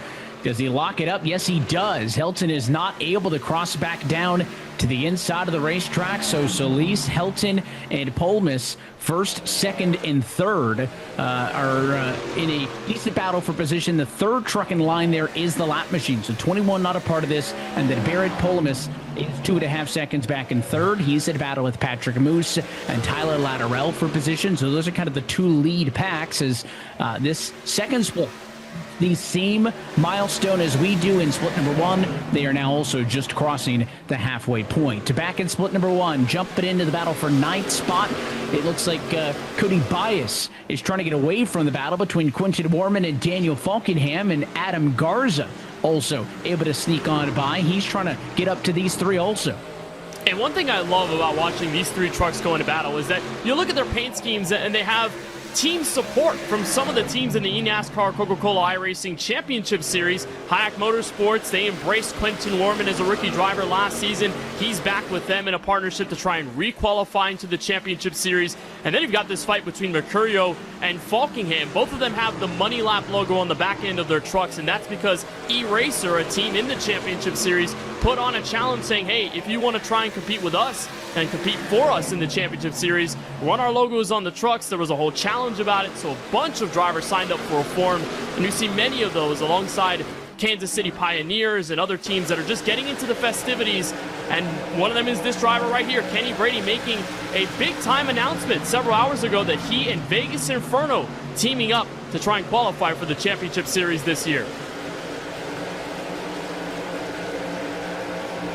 It's been one of the fun things to see with this new qualifying series format, and in the current modern era of teams in the Championship Series is some of them involved only at that top level, but the Vegas Inferno amongst several organizations that are not only just supporting drivers at that top level, but have a presence here in the qualifying series, trying to build those relationships, which as a driver in this era of eNASCAR, Alan, huge. It was no more than just 2-3 years ago.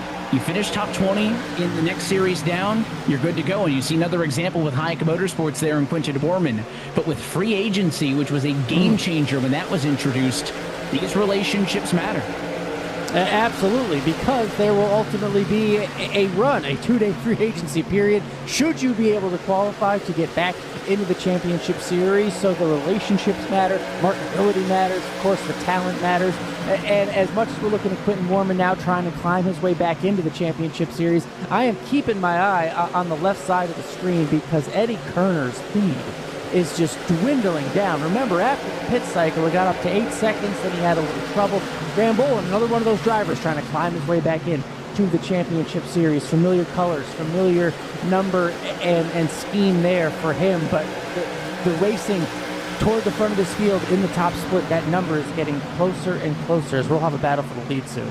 Yeah, we knew this was going to happen when Eddie Kerner was literally the first truck to pit. Remember, he was about 3 seconds into the race lead when he decided to come down to the pit lane. After the pit cycle, that had ballooned to 7 seconds. But it meant that he was going to be one of the slowest trucks in the top 10 with just that difference of tires of 4 or so laps.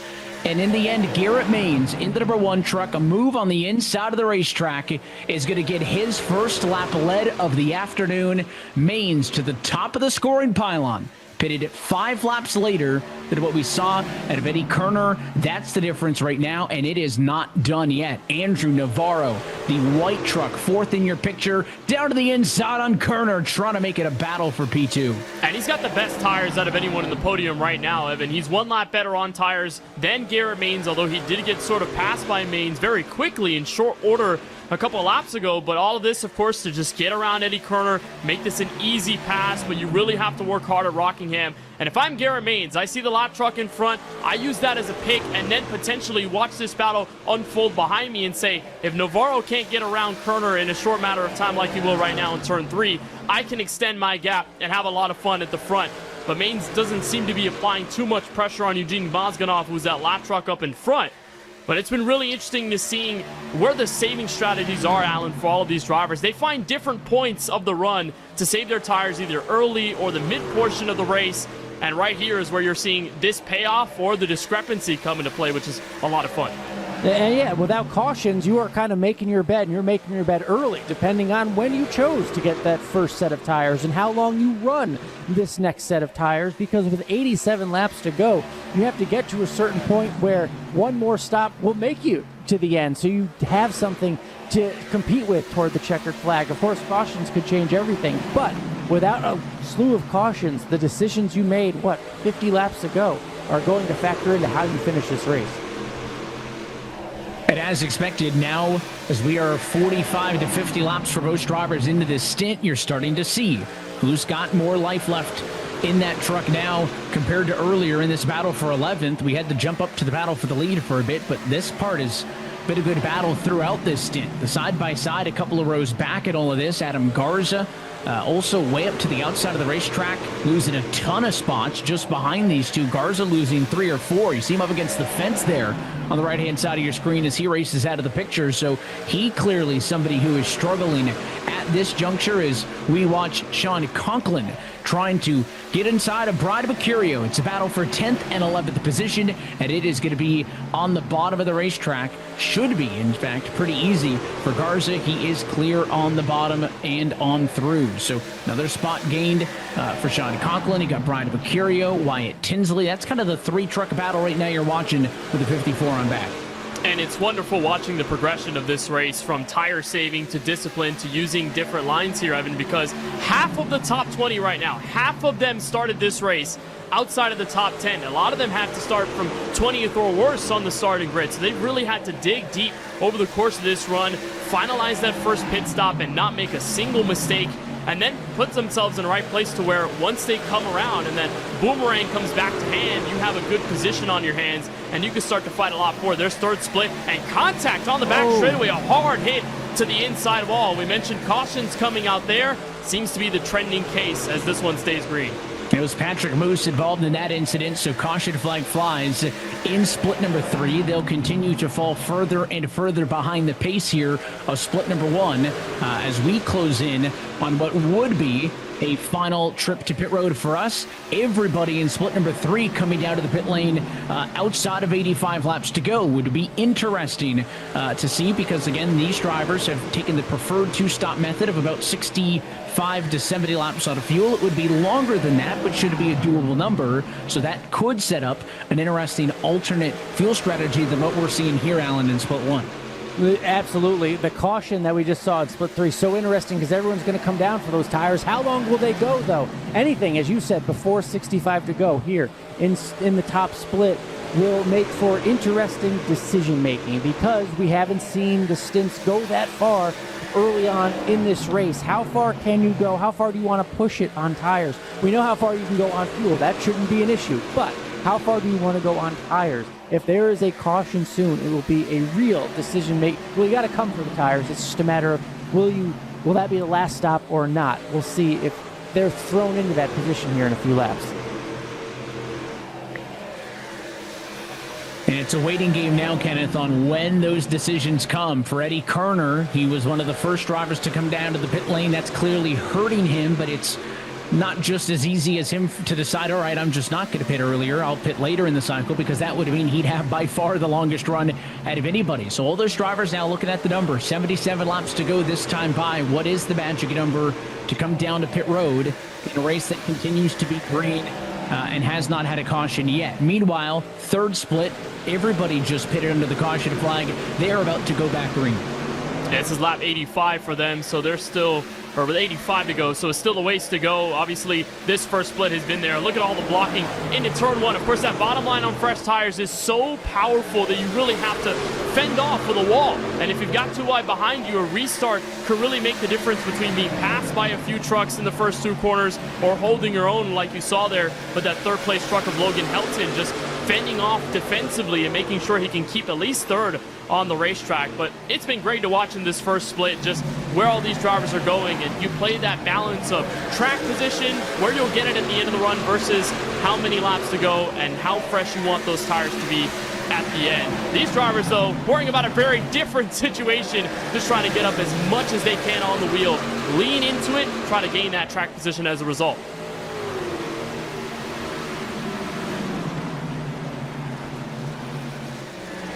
We'll bring our driver analysts back into the conversation. It's 2 drivers who competed in the NASCAR Coca-Cola iRacing Championship Series just a year ago, Tucker Minter and Christopher Hill. They both finished top 20 in points, so they avoid the drama of this qualifying series. Guys, what have you made thus far?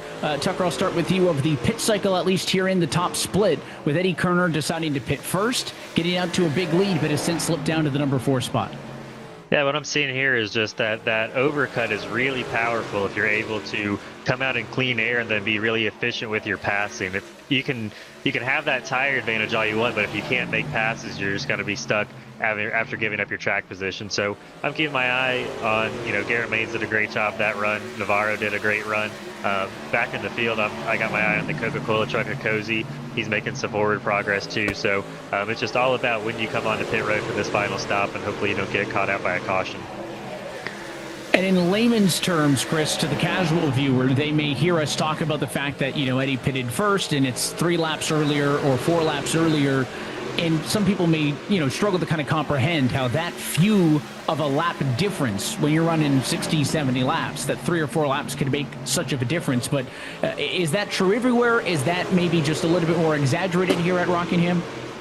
Definitely an everywhere thing. But here at Rockingham, we have over half a second of fall off in less than 10 laps. So, especially when you pit too early and you put yourself out into traffic, all your time to make good on those tires is taken away because you're fighting traffic the whole time, and then you're just down on tire advantage to everybody else who pits in the clean air. So, there's so much fall off early in these runs that, yes, taking 3, 4, even sometimes 5 laps off your tires is a huge difference on the racetrack.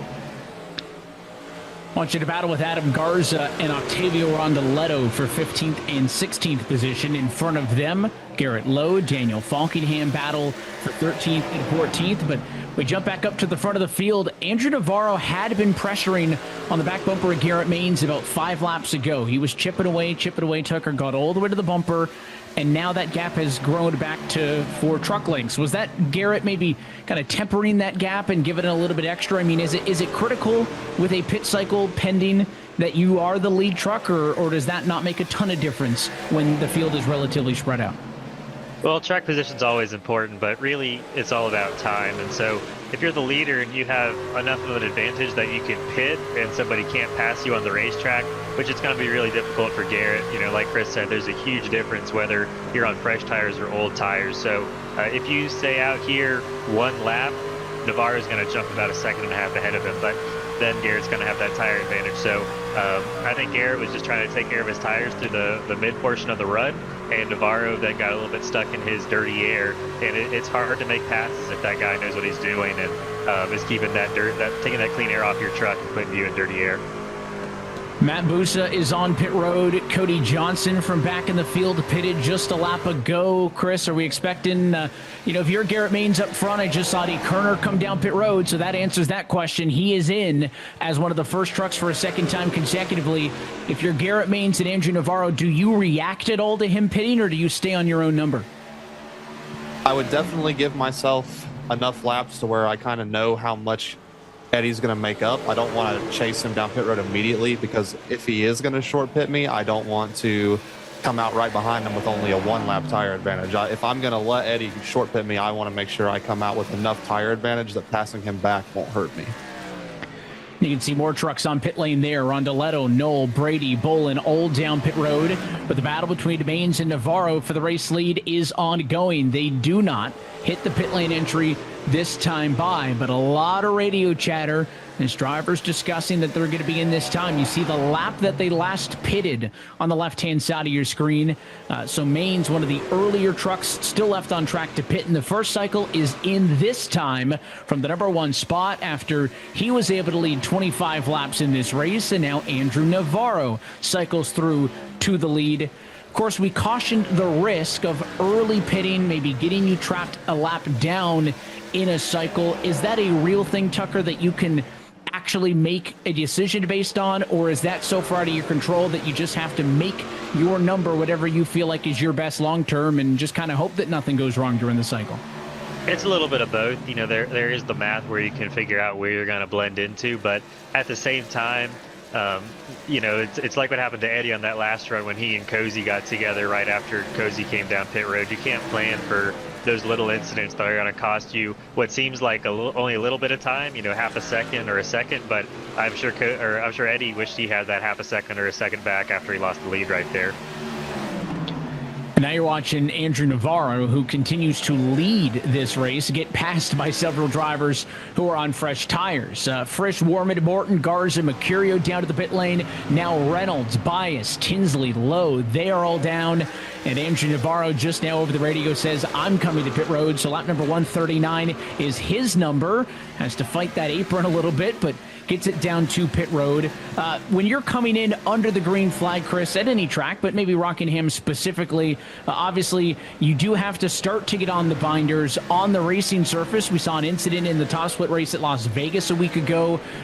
Is there anything in particular that drivers need to do during a pit cycle? I mean, if somebody queues up on the radio and says they're pitting, do you have to be aware of where they are on the track, or do you just in the kind of a pit cycle like this just plan on not being on the bottom at a turn number 4 in case you don't get noticed from a truck in front of you? Yeah, somebody calls pitting in front of you, you got to give them room on the bottom. I would not follow behind them through 3 and 4.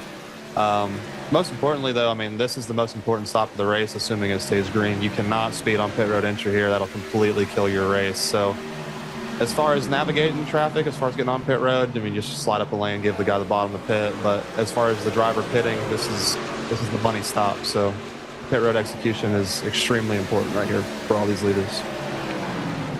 And at this point, a majority of the field has already pitted. I think just waiting now with Michael Cozy Jr. on pit road for Matthew Batby and Eugene Mozganov to come down pit road, and that's going to be it. Is 2 trucks still out there. It's worth noting that Larry Pace is going to get a huge pickup in this cycle. He is 5th on track at the moment and will become the 3rd place truck once the cycle completes itself. He pitted 20 laps ago.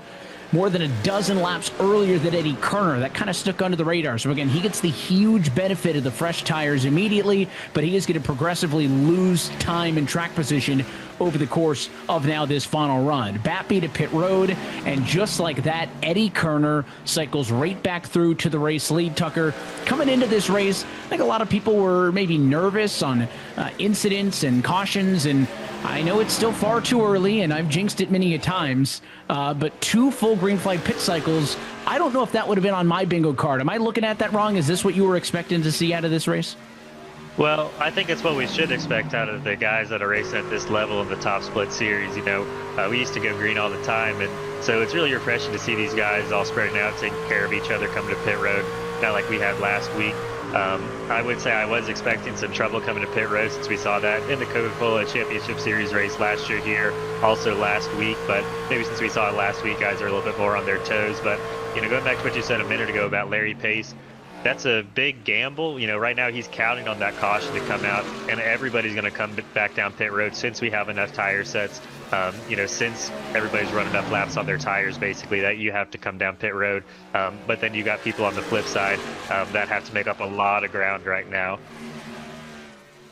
And it's worth noting, obviously everybody took 4 tires. Oh, in trouble out of turn number 2. Are they going to make it down the back straightaway? Huge moment there off of 2, but this race stays green, and that was almost exactly what Larry Pace would have wanted to see, because we had 3 tire sets available in this race. Everybody has burned 2 of them, so if we get a yellow at any point in these final 55, drivers likely gonna want to get tires. Pace would stand to benefit huge in a track position to pick up, and that was almost what he wanted to see off of turn number 2 with a really close call. Also, while we were watching Kerner, he did cycle through to the race lead, but it was short-lived. Garrett Maines, who pitted 3 laps after him, took the pass on the outside, and now Garrett Maines has gone back to the race lead, so the race is back in control with the driver of the number 5 machine. This battle now on the top of your screen for position. Here's a replay, though, of what happened off of turn number 2. Just kind of a bit of de facto 3 wide, almost gone awry there for the 54 truck. I think trying to yield to a truck who was trying to go low but wasn't quite there, and that's probably the biggest moment that we've gotten away with, Chris. We see that as kind of the lead infractor of issues during a pit cycle is, you know, during a normal run, if somebody is making up time on you, it's quite evident unless you have a mistake. In a pit cycle like that, how can you effectively manage the runs like that if you are the slower car, the faster car, and everybody's kind of on a different strategy for a moment? Yeah, right now, all these guys who pitted earlier and are losing time to the guys who long pitted here, you're just trying to minimize your time as the fresher cars or the fresher tire cars catch you. I mean, you're basically hoping for a yellow, first off. But second off, assuming it goes green, the only way for you to maintain place is to lose as little time as possible while getting past. So the guys on tires are trying to pass you efficiently. The guys who are losing spots on older tires are trying to get past efficiently, as weird as that sounds. But you just don't want to waste time racing a losing battle, because I mean, some of these guys have such large tire advantages that you're not going to be able to hold them off for the next 50 laps. Trucks we're looking at here back in the mid-pack. Garrett Lowe now up to the number 17 spot. That's his number 14 truck. Behind him, it's Matt Busa. Adam Garza 19th. Cody Johnson in the number 20 position. So that's where the midfield looks at the moment. Most of those trucks started in about that spot and continue to run there. But we talked about the big movers. Larry Pace, again, the outlier, plus 25 spots in the number 7 position right now. He's already lost 4 spots since the pit cycle completed itself. So that's likely to continue to drop down. McCandless, Tinsley, and Bolin, your biggest movers, with more than 15 positions gained with where they run at the moment. We talked about learning, the learning curve, and for Eddie Kerner specifically, or maybe some of the other drivers, Tucker, who first run, you kind of figure out if the stint goes your way or not. For Eddie, obviously, things did not go his way at the end of the second stint there. What can you realistically do, right? I mean, he pitted so early that it obviously bit him at the end of the second run, but you can't just then decide to be one of the last trucks to pit because you're still committed and struggling on stint 2. So when you kind of learn, at least compared to the trucks directly around you, that whatever they decided on, has got you beat at this point in the race. How easy is it to pivot, to adjust, or once you make that first trip down pit road and kick off whatever your second stint is, are you almost locked into that? Well, the earlier you make that first trip down pit road, the more you're boxed in. So Eddie making that early pit stop, I don't think it was terribly early. I think he just tried to split the race up evenly, and it worked out for Garrett that he had that little bit of a tire advantage later. But, you're going to keep leading time that whole first run, into that second run. But I think Eddie's done a really good job of pivoting. I mean, like I said earlier, you're looking at the big picture here. And if you don't think you have the speed to win the race, Garrett, it seems like is a little bit faster than Eddie right now. Navarro's also had a lot of speed today. You're putting yourself in a position to win if you're Eddie by pitting before them and trying to catch that caution, but you're also going to make sure that you can get a solid top 5 finish out of today, and that's what it looks like Eddie's going to be able to do. We'll jump back in and check in with split number 3. They are under the caution flag again. So unlike in top split, which has not had a caution and a restart thus far, third split, a completely different complexion. We saw these drivers all come down to the pit lane outside of 85 laps to go. So with 50 to go, they may be within their fuel number. But Chris, I assume if they've all got a tire set available, is 30 laps on the tires enough? You see the last time they pitted, assuming we see these cars on pit road again. Absolutely. If you've got a set lane in the pits, you're coming to get them. We're looking, if they've got 30 laps under their tires here, you're going to take 4 tires no matter what. You're over a second of fall off.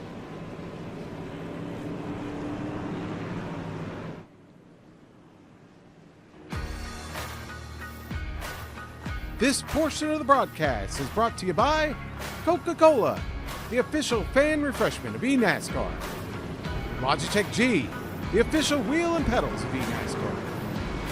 Sim Racing Expo. From the Green Hell to the Queen City, the world's largest sim racing expo is racing into Charlotte, Memorial Day weekend.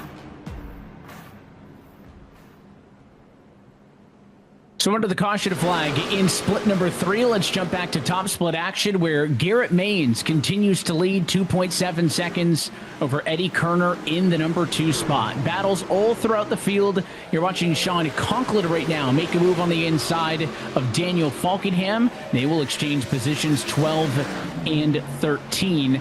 I'll go back to you, Tucker, on this one as a driver who's already locked in to at least the free agency period of the championship series. I mean, this qualifying snake split part of the year used to happen concurrently to when the championship series was running.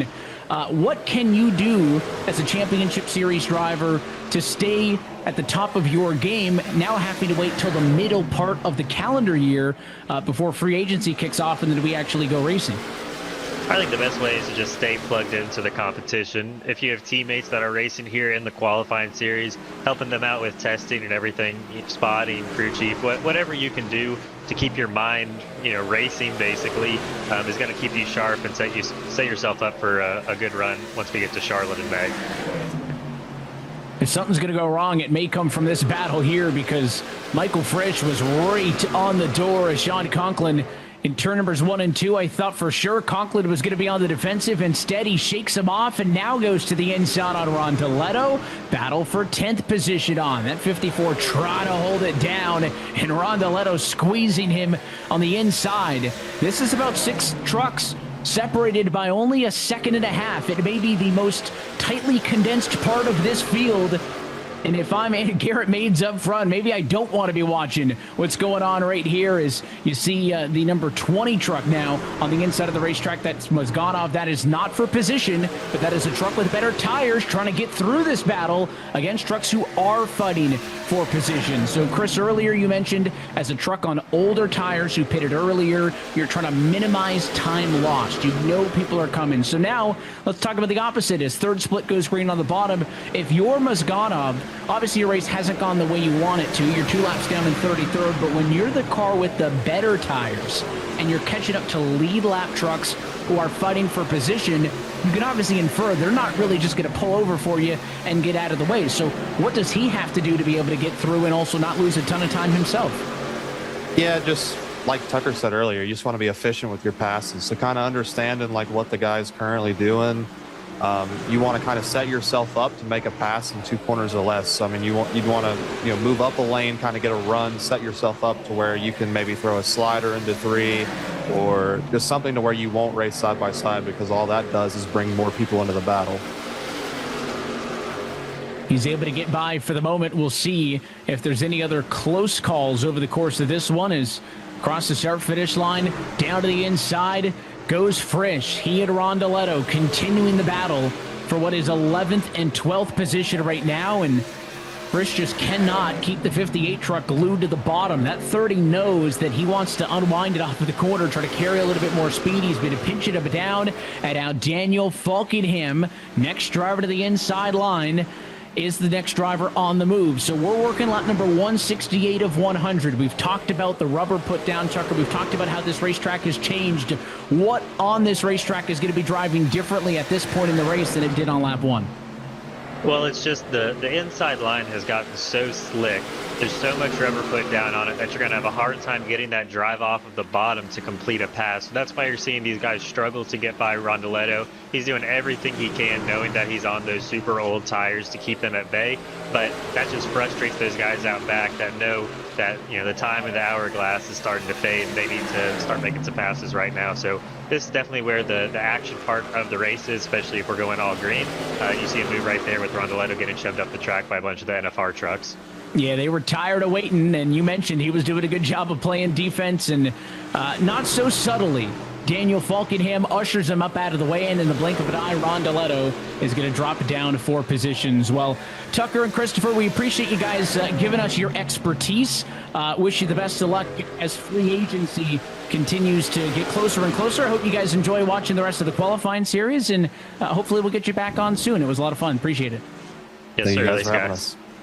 2 drivers who will be part of the Championship Series free agency later this year. It's Tucker Minter, who drove in 2025 for William Byron Esports, and Christopher Buddy Hill, who drove as a rookie in 2025 for the Apex Racing team. We appreciate their insights, and we bring Alan and Kenneth now back into the conversation, guys.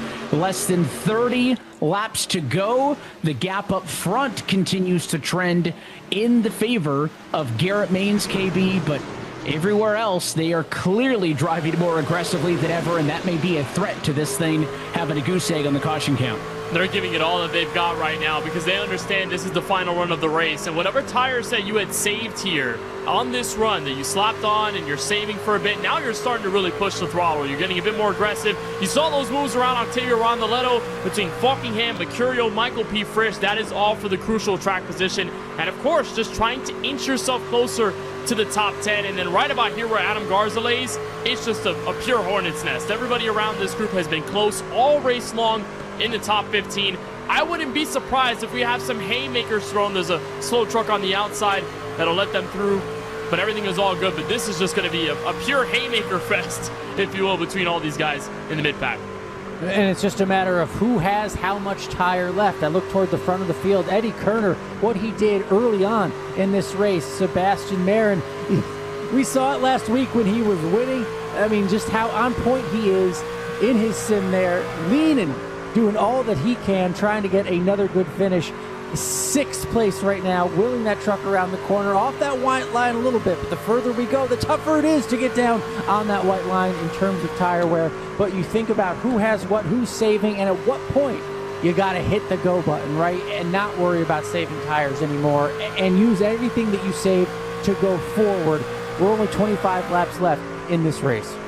You know, guys, I wish Tucker had stayed around for just a little bit longer to watch this, because he's also a lean master when it comes to racing in the sim. Whenever we get a camera on him, he's always leaning in the corner. So I'm very bit curious about the psychology of leaning into the corners and how that helps you kind of lock in and find your apex, especially Marin right here, who's got a truck right on his tail in Quentin Warman.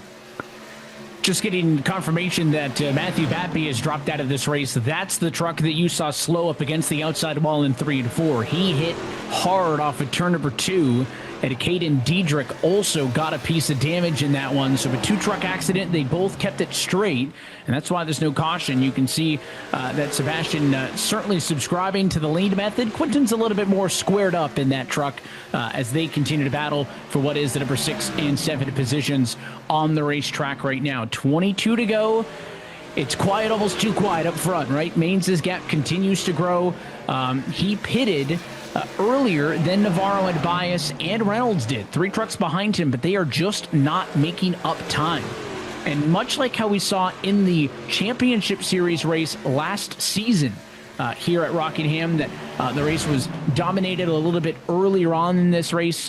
Nick Ottinger qualified up front, but couldn't get the good start. Dylan Alt took control for a while. But it was Tucker Minter, who we just chatted with for a while, who was the dominant car in the second half. That's been the story of this top split. It was all Kerner early, but Garrett Maines has taken over a firm grasp on control of this race in the second half.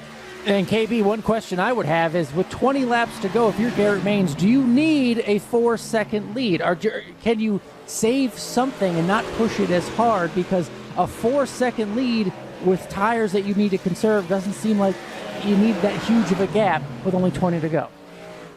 You know, I think you could save a little bit, but honestly, for Maines, it almost seems like he's been saving for a good majority of this run. Ever since he had cleared Eddie Kerner and had found his headway with some clean air up at the front, it almost seems that Garrett Maines had been saving the whole time. So he's been consistent enough to be just fast. And I think with the mentality of drivers like Navarro and Cody Bias and now even a bit of Blake Reynolds, they're starting to push their trucks a lot more because they understand this race is winding down. They're in it for a good points day, obviously, but they know they have to push the truck to its limit in order to make up any time that they've lost to Garrett Maines. So honestly, I wouldn't panic if I'm Maines. I think you could let off the gas a little bit.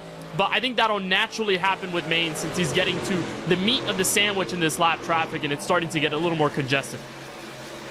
Battles you're looking at here for 6th and 7th and 8th and 9th. The closest stuff in the top split. There's nothing up for grabs right now in the top 5. Meanwhile, back in split number 3, it is still Jose Solis Jr. leading. Tyler Latterell, Ryan Doucette, Logan Helton, Jaden Hopp. A lot of those names have been up front for almost the entirety of this race. They are running about 12 laps behind the top split because they've had more caution flags. Again, we assume, I think everybody came down to the pit lane under their most recent caution at about 50 to go, which likely would have been the last bit of tires left in their 3-tire set allotment for most of the drivers. So if they have another yellow late in the race, it would be very interesting to see if anybody had saved a set and could really catch the field off guard. But I think the majority of the trucks in this one, and of course spearheaded by Solis up front, have taken their final set of tires and are committed to go to the end of that third split race, where Solis looking to take home the checkered flag and score a big cache of points if he's able to do it. A driver who into tonight, not one of the drivers inside of the top 30. 36th in the points. He raced in split 4 just a week ago. So for Solis, KB, we talked about obviously different numbers of drivers every week, so people will jump splits.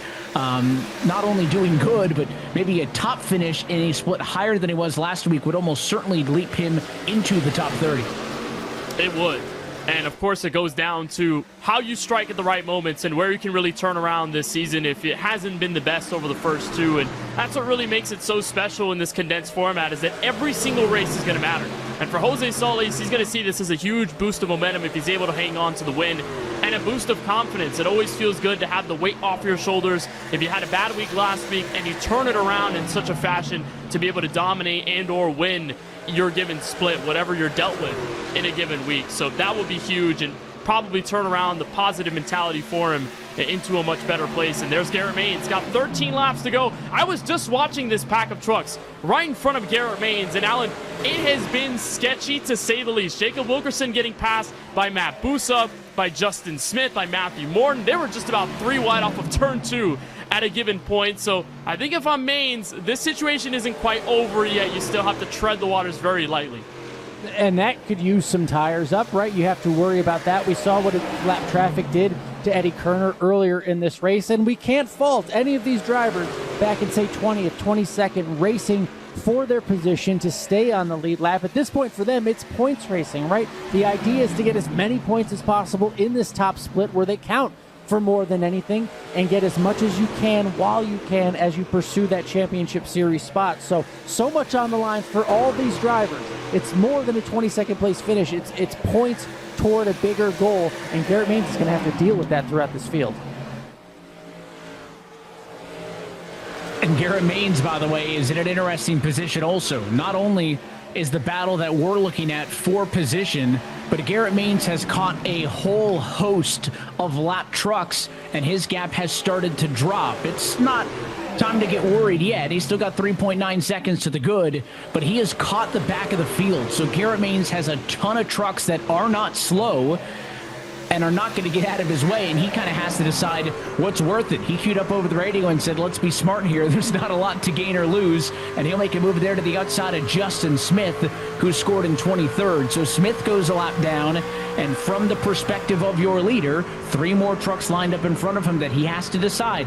Does staying behind these trucks going to cost me enough time that Navarro can get too close? Is it worth it? And they're battling side by side directly in front of your race leader. You know, honestly, Alan, you asked me whether 4 seconds was a promising gap. I think I'd like it. I'd honestly like more seconds between myself and second place because of all these trucks that are fighting right in front of the race leader, and Maines is going to continue to push that narrative. Hey, be smart around me. Do not try and crash in front of me. I do not want to kill my own race. I don't want y'all to kill your own race, so please be smart. Let's be smart right now in this final sector of the event. But he's going to have to hope that that gap is enough to sustain, and he's being smart about it right now, keeping that patient eye on him as he watches this battle for 6th place. Quentin Warman and Conklin going at it down the back straightaway.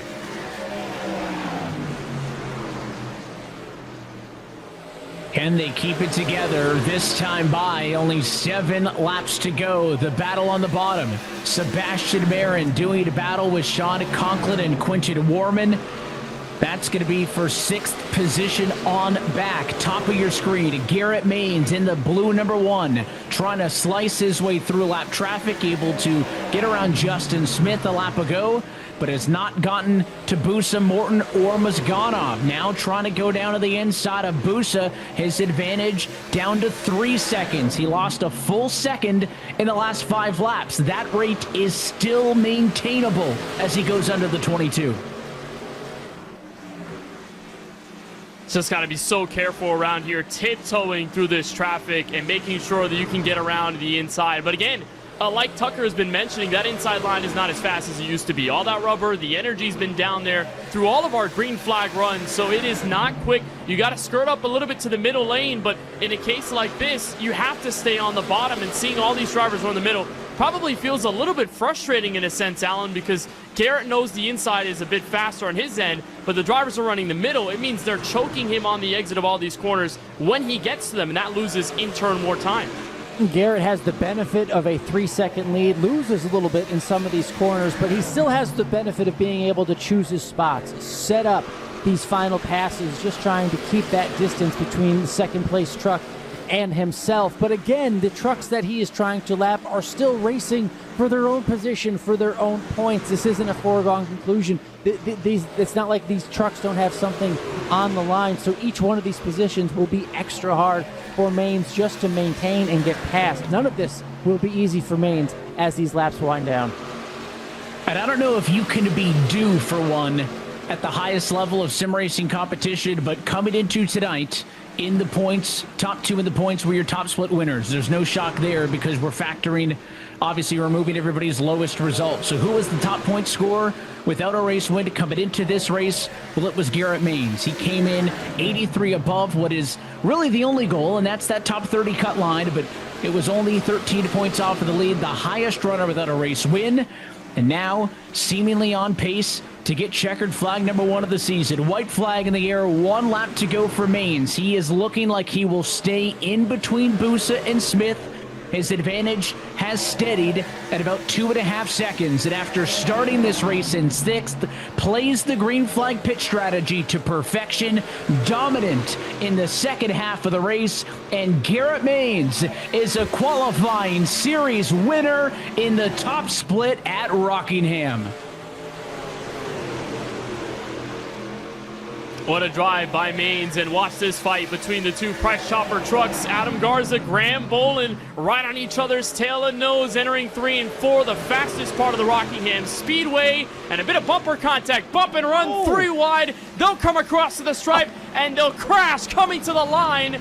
And Adam Garza's going to beat Graham Bolin. No, the other way. Graham Bolin's going to have 17th. over Adam Garzev, and that is what it's all about. Points, points, points, and any position matters as we go back to third split, and these drivers still got 9 laps to go on what's been a pretty good final run for these drivers. That was some friendly fire, Alan. Some teammates getting together, but at least they decided to get within a Rex stretch of the start-finish line so that they all made it across the stripe, trying to get a little bit extra. And now back here in split number 30, inside of 10 laps to go, Jose Solis Jr., 18 spots gained on the night, is the biggest mover in the entirety of split number 3, and he has got 8 more laps now to go just to hang on to this thing.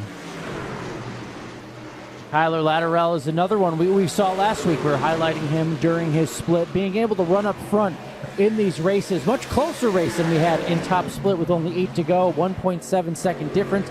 Growing a little bit. It's just a matter of how you close this one out and what tires you have and how aggressive you can be, especially, again, like we saw in top split, dealing with lap traffic and the trucks around you.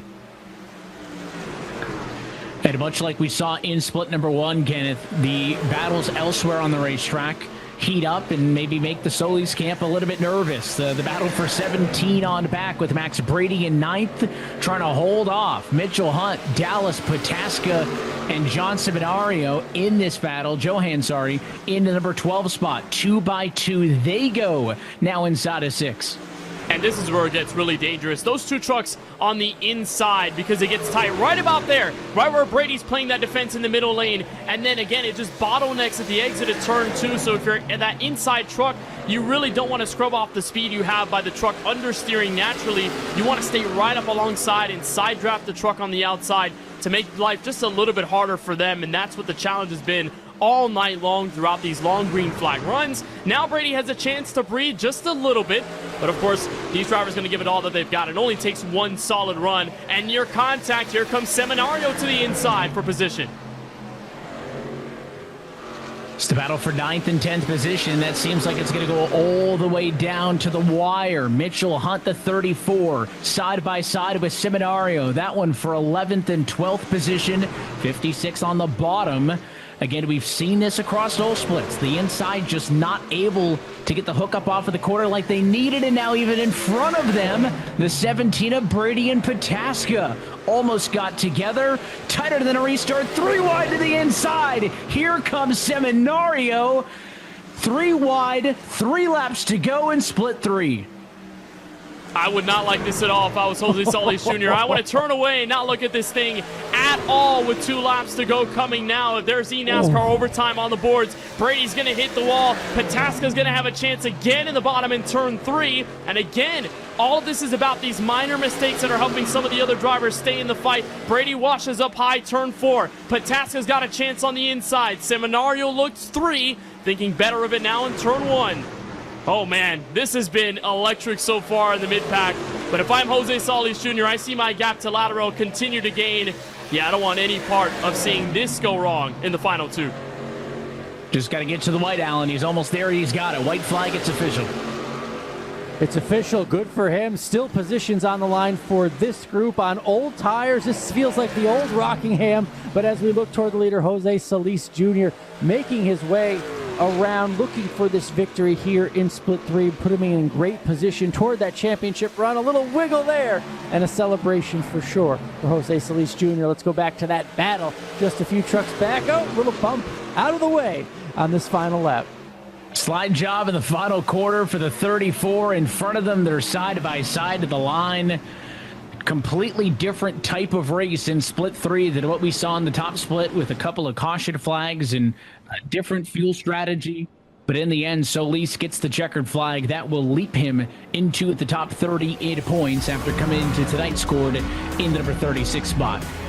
Well, this Coca-Cola winning moment is brought to you by Coca-Cola, the official fan refreshment of eNASCAR, as Garrett Maines has his first top split win of this 2026 NASCAR Coca-Cola iRacing qualifying series campaign.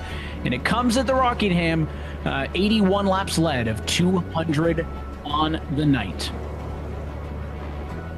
Well, let's take a look at what is our Coca-Cola move of the race, and it comes from Coca-Cola featured driver Ray Alfalla. That's the number 2 Chevrolet up top. Chaos in front of him, and he slides right on through and picks up a whole host of points just like that. That's 19th at the end for Ray Alfalla, and it comes from the experience of 4-time moves like this. You sense the danger. Spidey sense Coca-Cola machine is through. Pick the hole in the wall from those trucks on the bottom and that outside wall. Ray Alfalla did a great job getting out of what could have been a potentially game-changing caution midway. But Garrett Maines, top 10 in all 3 of our qualifying series races so far. 2 of those 3 have been on the podium. First here, second at Daytona in week 1. It's been phenomenal and a long time coming. Maines potentially for the points lead. And a big night for the Toyota represented camp because Andrew Navarro in second, Cody Bias third, and Blake Reynolds in fourth, all driving Toyota-powered Tundras. Eddie Kerner started this race on pole position. He led a race-high 102 laps and will settle for a P5, still in search of his first win of the year. And then Sean Conklin, the highest finishing driver to not lead a lap in this race, is P6. Quinton Warren comes home 7th. It is Las Vegas winner Sebastian Barron in 8th, Wyatt Tinsley 9th, and a top 10 for Blake McCandless. And behind them, 11th, Michael Cozy Jr., one of those Coca-Cola featured trucks in the field. Garrett Lowe back in 12th. Brian Mercurio, Daniel Falkingham, Michael P. Frisch, and even a bit of Octavio Rondeletto. The battle that they had in the final segment of this race, some of them had been up at the front, especially Falkingham in the top 5. Some of them dropping low. Bolin and Garza, the great battle to the line. And then Alfalla and Kwame Scott to the top 20. Yeah, Morton, Busa, and Smith all started 12th, 13th, and 14th together. They all lose 9 spots to finish 21st, 22nd, and 23rd. Larry Pace was a top 5 truck with the big gamble. He does not get the caution he needed and ends up sliding back down to the number 27 spot. And then behind them, all the trucks that found trouble. Eugene Mozganoff ended up on the opposite side of the strategy, fell a lap down. Caden Diderich, Kevin Champagne with a black flag under the pit road sequence that we had in this race. Matthew Batby, 28 laps down. And then Christopher Pfeffer and Rocky Boy, tough ends to their race rather early in the affair. And it ends things here at Rockingham Speedway. But we've got the race winner, Garrett Maines. Alan Cavana, take it away in victory lane. Garrett Maines up in victory lane, getting it done. Garrett, there you had a big lead toward the end of this race. Older tires, strategy abound. What was that like, knowing you had the lead, but knowing you had to get through that lap traffic as well? Well, that was kind of the thing. You know, we caught the lap traffic, and I think it was about 30 to go. Andrew had kind of cliffed. I'd kind of backed up to him a little bit, try to save the tires, because I knew he had a 3-lap tire advantage, and I didn't want to be in a spot where I was at a major disadvantage if he caught me. And once he plateaued and we were kind of evening out, I was able to just get through a little bit of the traffic cleanly and then put it in cruise control and just sit there and just make sure I'm not the caution and just try to make it to the finish there without having anything go wrong. And I mean, we kept a pretty solid gap all the way to the end. It was just play it safe and bring it home. We've seen you in the championship series before. You're a veteran. You've had success there.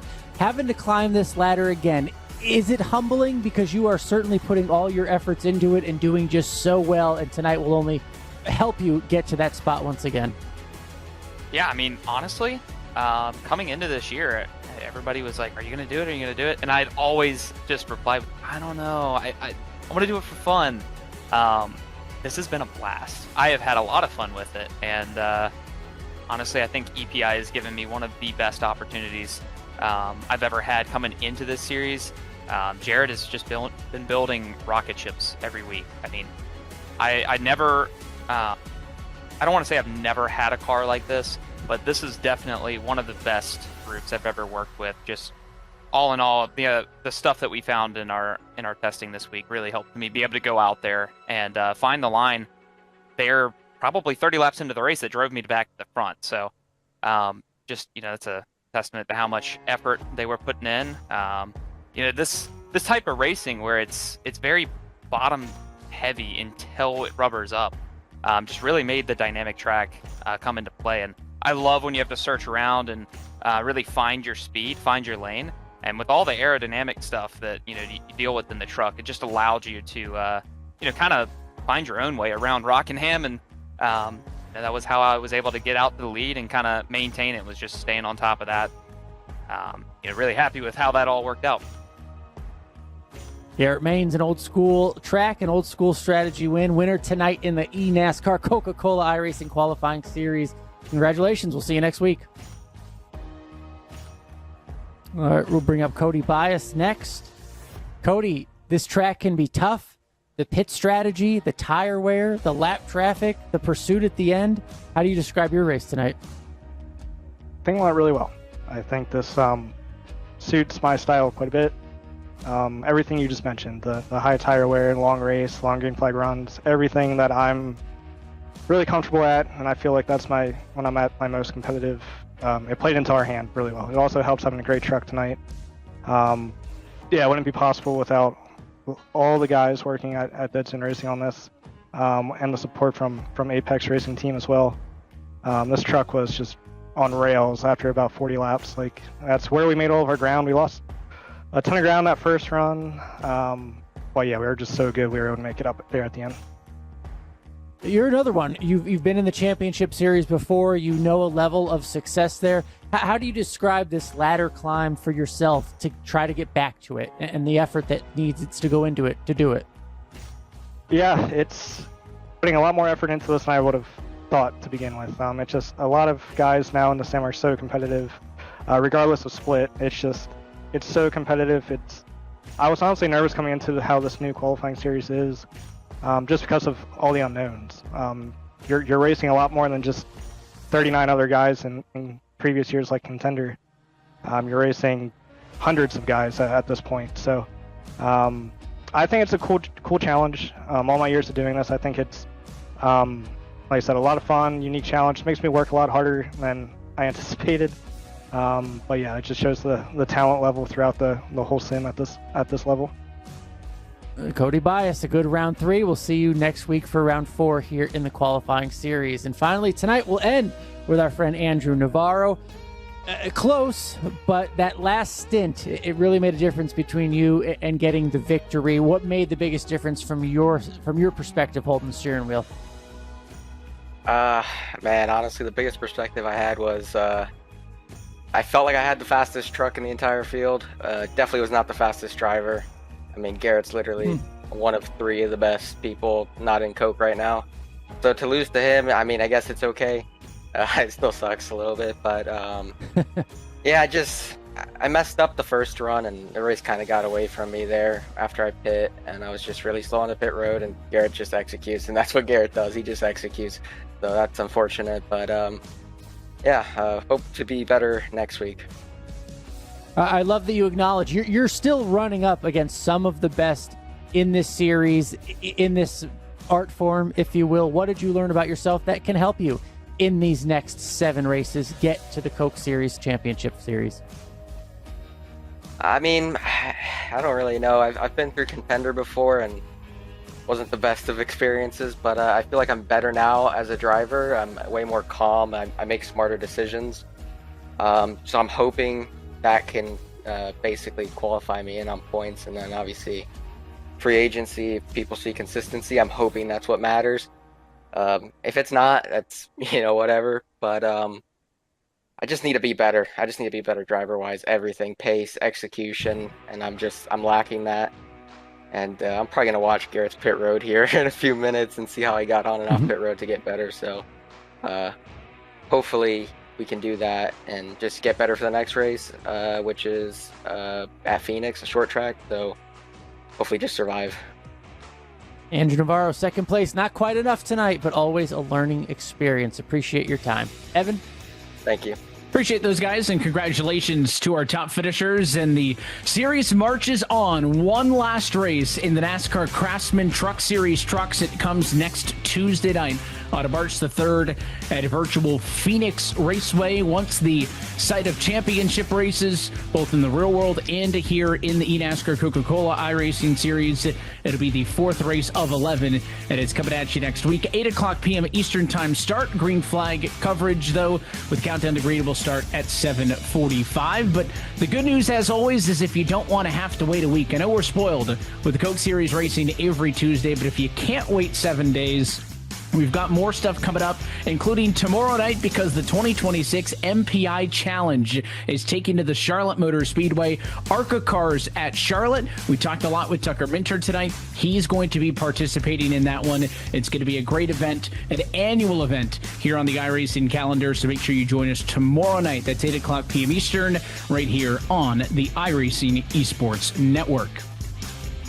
Well, until then, that is it for us here tonight from Rockingham, North Carolina. On behalf of our entire team, for our Countdown to Green crew, which also includes Ryan Vargas and James Pike, for our driver analysts, Christopher Hill and Tucker Minter, and for Alan Cavana, Kenneth Bueno, and myself, Evan Pasoko, I want to say thanks for tuning in, and congratulations to your top split winner. It is Garrett Maines, victorious tonight at The Rock. Again, we're back in 1 week's time, Tuesday, March 3rd, from Phoenix. That race and every race of the eNASCAR Coca-Cola iRacing qualifying series can be found right here on the iRacing Esports Network and streaming live at eNASCAR.com. Till then, good night from The Rock.